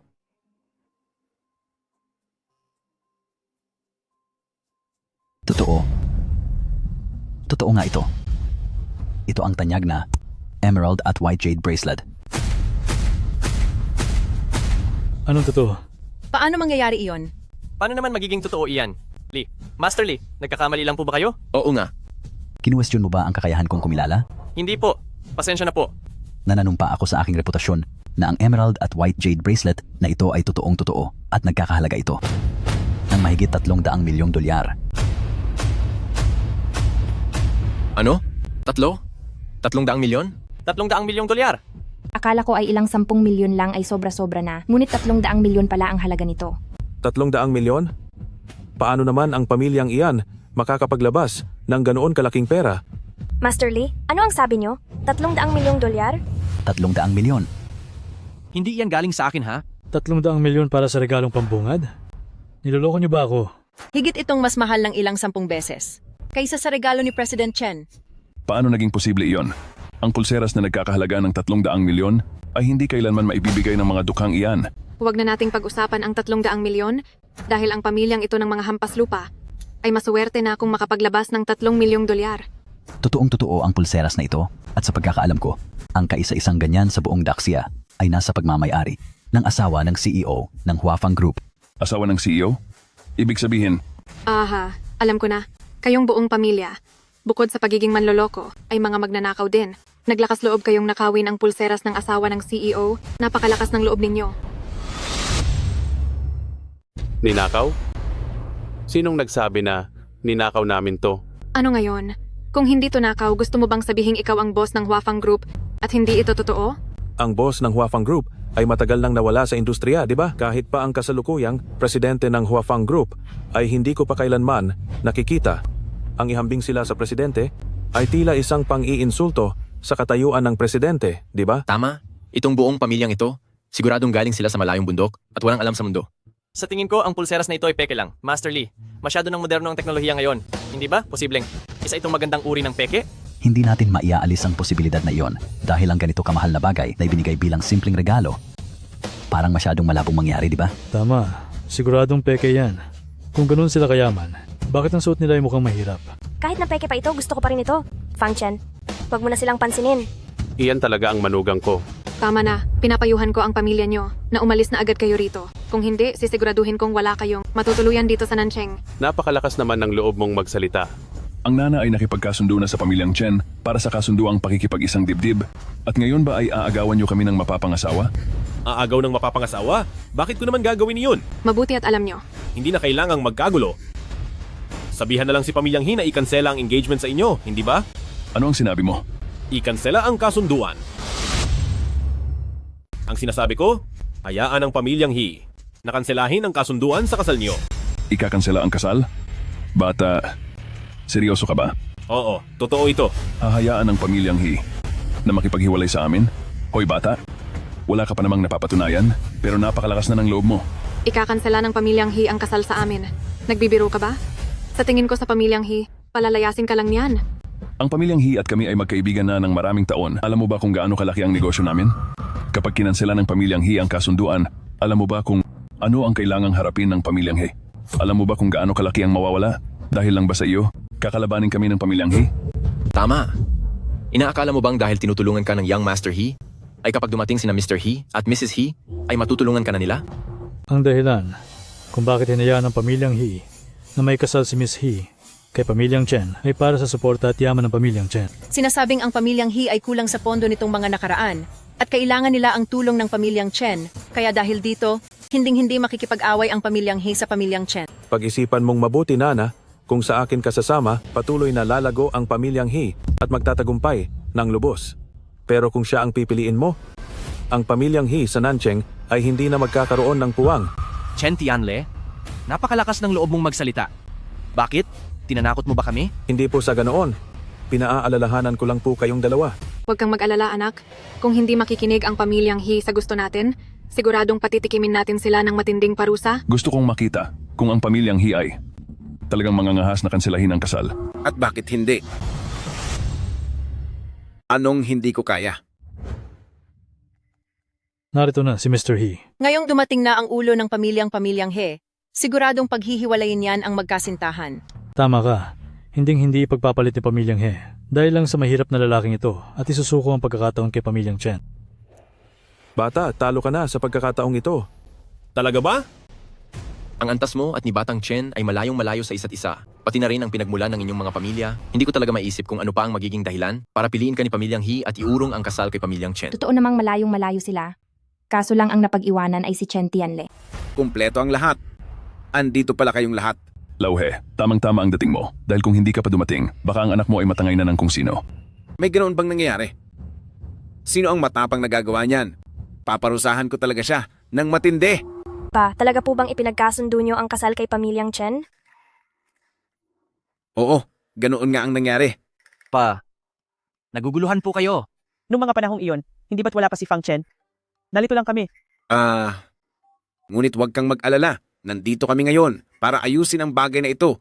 Tito He, Tita Gao, kung hindi pa po kayo dumating, marahil si Nana ay nakuha na ng taong may masamang intensyon at mailayo na rito. Sino? Ako po iyon, Tita Gao. Huwag mo akong tawaging tita. Bata, kung gusto mong sumabit sa mga mayaman, hindi ito nakukuha sa daldal lang. Masyado na tayong matagal na magkakilala. Bakit tita pa rin ang tawag mo? Parang hindi tayo pamilya niyan. Ano namang meron kay Tita Gao? Hamak na mahirap lang siya, nananaginip ng gising, ambisyosong mapalapit sa pamilyang He. Anong sinabi mo? Sinasabi mo bang sumasabit siya sa pamilyang He namin?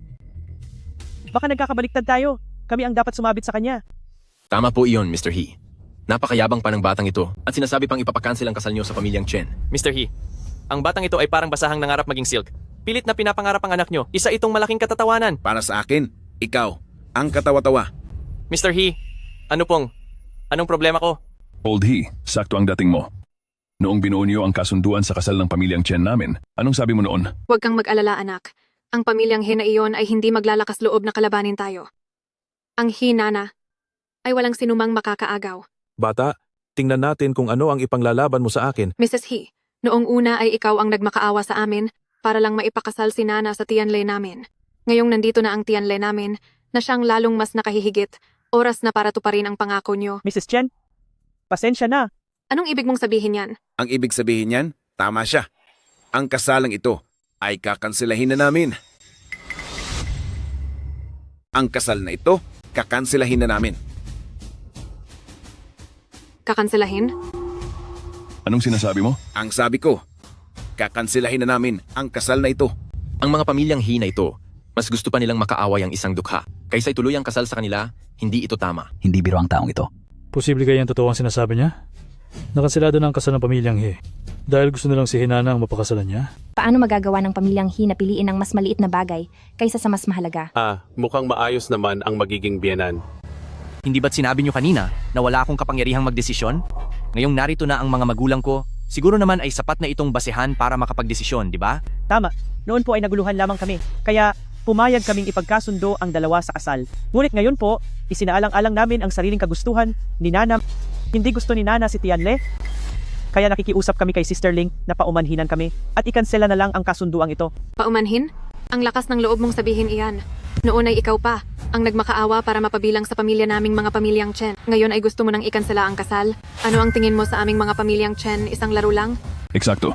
Mr. He, kapag rerespetuhin kita, ituturing kitang importante, pero kung hindi kita bibigyan ng muka, wala kang halaga. Ginawa mo kaming uto-uto, pinaglaruan mo ang buong pamilya namin. Makakasal kung kailan mo gusto, at aatras kung kailan mo gusto. Tandaan mo, hindi mangyayari iyan. Tama.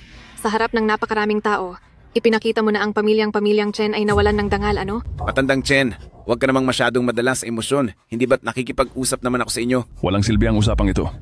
Hoy He, sasabihin ko sa'yo, gusto mong itigil ang kasal? Managinip ka. Kung gusto mong kanselahin ang kasal, sige. Pero lahat ng ibinigay naming dowry para sa pamilyang He, ngayon din, nang walang kulang na kahit magkano, ibalik mo sa akin. Ano, hindi mo na mailabas, no? Dati, binigyan namin ang inyong pamilyang He ng $100 milyong na pondo. Nabalitaan ko na ang lahat ng perang yon ay nagastos muna para sa iba. Ang sabi, 1 taon na ang nakararaan. Ang pamilyang Hiyay nawala ng budget, muntik na silang malugi. Hanggang ngayon, ay tila naghihingalo pa rin ang kanilang kalagayan. Kung ang pamilyang He ay uutusang magbayad ng ganoon kalaki, hinding-hindi nila kakayanin yan. Tama ka. Dahil kapag naging kampi sila ng pamilyang Chen, ang pamilyang He sa hinaharap ay siguradong magtatagumpay at aangat ang buhay. Sa ganitong tingin, itong pamilyang He na ito ay parang hinuhukay ang sarili nilang libingan. Kung hindi mo iyan mailabas, sa araw na ito, ay huwag nang umasang makakaalis si Hinana dito. Kung ititigil, di itigil. $100 milyong lang ba na ari-arian ang usapan? Matagal na naming inihanda yan. Ano? Hindi ba't ang lahat ng perang ito ay nagamit mo na sa iyong mga investment? $100 milyong na cash? Mailalabas niyo talaga? Anong tingin mo sa akin, bata na may 3 taong gulang? Kung hindi ka naniniwala, ipautos mo sa mga tao mo na tingnan ang mga account. Kayong mga narito, i-check niyo yan. Anak, huwag kang mag-alala. Tungkol sa perang iyon, wala silang mailalabas. Si Henan ay hindi makakaalis kahit saan. Noon, binigyan kami ni Fang Chen ng $1 bilyong. Chen Fengshan, kayo ay mga tao lang din na umaasa sa pera ni na pamilyang Fang at Wafang Group, pero nangahas pa kayong agawin ng babae ng CEO ng Wafang. Talagang naghahanap kayo ng gulo. Para sa akin, sigurado akong si pamilyang He ay hindi makakakuha ng ganoong kalaking pera. Talagang mapagbigay itong si pamilyang Chen na gumastos ng $100 milyong para lang makapag-asawa. Tapos ayaw pa sa kanya. Sa laki ng perang iyon, sana ako na lang ang pinakasalan niya. Ano na? Magkano ang nasa card? Boss Chen, mayroon itong $1 bilyong. Sabi ko na nga ba walang $100 milyon? Ano ka mo? $1 bilyong? $1 bilyong? Paano ito naging posible? $1 bilyong? Tay-nay, kailan pa po kayo naging ganito kayaman? Ang mabuti kong bayaw? Napakagalante mo talaga. Hindi. Paano sila makakapaglabas ng ganoon kalaking pera? Kahit ako na si pamilyang Chen ay hindi makakapaglabas ng ganoon karaming pera. Nasa harap mo na ang pera. Ang $100 milyon ay ibabalik ko sa iyo bilang $120 milyong. Ang $20 milyong na ito ay ituring mo na lang na interes mo. Saan niyo nakuha ang perang ito? Kung saan man galing ito, wala ka na doon. Nakuha mo na ang pera, kanselado na ang kasunduan sa kasal. Mula ngayon, wala na tayong pakialamanan sa isa't isa. Nana, tara na. Fang Chen, sa wakas ay magkakasama na tayo. Akala niyo ba makakaalis kayo? Manigas kayo. Ano, dadaanin mo ba ako sa dahas? Anong masama kung dumaan sa dahas? Fang Chen, sinasabi ko sa iyo, dito sa Nancheng, kaya kitang ubusin, gaya ng pagpuksa sa isang langgam, napakadali lang. Ganoon ba? Chen Tianle, sumusobra ka na. Fang Chen ay amin na ngayon sa pamilyang He. Kung gusto mo siyang galawin, ako muna ang harapin mo. Yari na.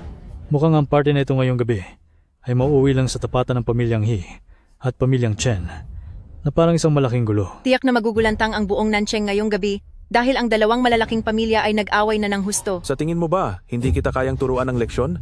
Napakalaki ng bilib mo sa sarili mo. Isa ka lang namang maliit na tauhan ng Huafang Group sa Nancheng, pero ang lakas ng loob mong magmalaki. Ay nako. Matandang hukluban. Tama ka nga sa sinabi mo. Dito sa Nancheng, ako ang nasusunod. Walang makaalis dito ngayong gabi. Napakayabang mo. Huwag po kayong mag-alala. Manatili lang kayong kalmado. Walang sinuman ang makakagalaw sa inyo ngayon. Tumahimik ka. Akala mo kung sino ka. Dito, sa tingin mo may karapatang magsalita ang isang probinsyanang tulad mo? Ikaw na bata ka, nagawa mo akong saktan? Dahil binastos mo ang nanay ko, dapat lang iyan sa iyo. Fang Chen, tatapusin kita. Aray, Tianle, talagang sinaktan mo ako? Matagal na kitang tinitiis. Kilala mo ba kung sino ako? Ako ang pinuno ng Huafang Group dito sa Nancheng. Tapos ay sasaktan mo lang ako? Yari ka na sa akin. Kung ganoon, kilala mo ba kung sino ako? Alam mo ba kung sino ako? Ikaw, hindi ba't isa ka lang taga-bukid? Nana, plano ko sanang sabihin ito sa iyo pagkatapos nating magpakasal, ngunit hindi ko na kayang magpanggap pa. Anong sinasabi mo? Anong hindi mo na kayang itago? Sa wakas, bayaw. Itinigil mo na rin ang pagpapanggap mo. Kung nagpatuloy ka pa, baka sumabog na kami. Tama iyan, Fang Chen. Huwag ka nang magpanggap. Anak, Nana ay isa na ngayon sa manugang naming mga pamilyang Fang. Panahon na para malaman niya ang totoo. Nana, hindi ko sinasadyang ilihim ito sa iyo. Ano? Ano? Anong gusto mong sabihin? Ang totoo niyan, napakayaman ko. Ano? Ang pulseras na yan, totoong nagkakahalaga iyan ng 300 milyong dolyar. Ano? At ang 1 bilyong dolyar para sa mga magulang mo, galing din iyon sa akin. At ang tungkol sa Lord mo, pati ang art exhibit, ako rin ang namuhunan doon. Tungkol naman sa pakikipag-eskrima sa kuya mo, totoo mang ako ang Nanching champion. At ang kabayong iyon ay isang ang sikat at pambihirang kabayo. Hoy, Fang Chen, maari bang huminto ka na sa paggawa ng kwento? Bakit hindi mo pa sabihing ikaw ay ang kasalukuyang president ng Huafang Group? Sabihin mo na rin na ikaw ang pinakamayaman sa mundo at isang bilyonaryo. Eksakto. Tama ka, isa akong bilyonaryo, ang kasalukuyang chairman ng Huafang, Fang Chen. Isa akong bilyonaryo, ang kasalukuyang chairman ng Huafang, na si Fang Chen. Sa wakas, nasabi mo na rin. Huwag ka nang magpanggap. Pagod na kami. Ano? Hindi, Fang Chen. Kung ikaw nga ang chairman ng Huafang Group, ibig sabihin, ako ang presidente ng Amerika o kaya naman ay si Qin Shi Huang. President Chen, siya talaga ang pinakamayamang tao sa mundo. Imposible. Malinaw ang resulta ng investigasyon ko. Isang hamak na mahirap lang siya. Paano nangyari yon? Akala mo ba nakita namin? Gusto mo bang sabihin na nakita mo na ako? Old Mr. Fang, Kung ganoon, siya ba ang asawa ng boss? Ano nga ulit ang itinawag mo sa akin kanina? Magsasaka mula sa kung saan? Pa, ma, ano po ang... Anak, lumuhod ka at magmakaawa sa boss. Hindi maaari. Paanong sila? Hindi ito totoo. Hindi kailanman nagpakita ang chairman sa publiko, kaya hindi siya pwedeng maging totoo. Siguro naman ay nakita mo na ako. Master Fu, Master Fu? Kahit po kayo ay... Fu, sabihin mo sa kanya kung sino ba talaga ako. Makinig kayong lahat. Siya po ang kasalukuyang chairman ng Huafang Group na si Fang Chen. Sir CEO? Sir CEO? Patawad po, nagkamali ako. Huwag na po kayong magtanim ng sama ng loob sa akin. Sir CEO, naging bulag po ako sa katotohanan. Hindi ko siya kilala. Wala akong kinalaman sa kanila. Tapos na. Ngayon ay wala na talaga tayong pag-asa.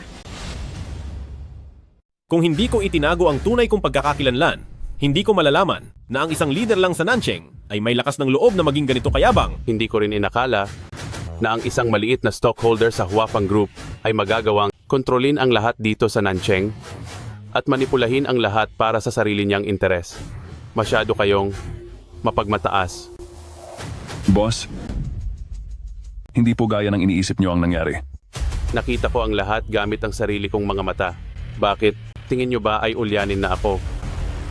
May lakas pa kayo ng loob na agawin ang manugang ko. Napakawalang hiya nyo. Hindi po. Hindi namin intensyon yon. Fu, Nandito po ako. tanggalin mo ang taong iyan sa posisyon niya bilang leader sa Chen Tianle. Masusunod po. Tapos na? Ngayon ay tapos na ang lahat. Fengshan.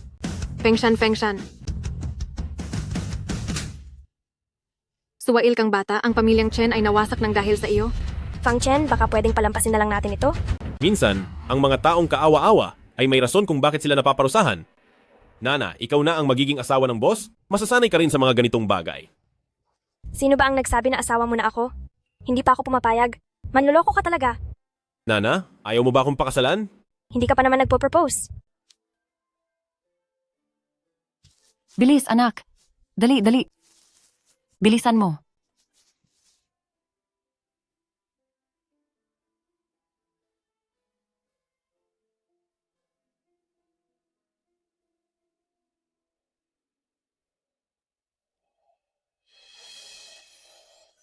Nana, papayag ka bang pakasalan ako? Pakasalan mo siya. Sige na, pakasalan mo na siya.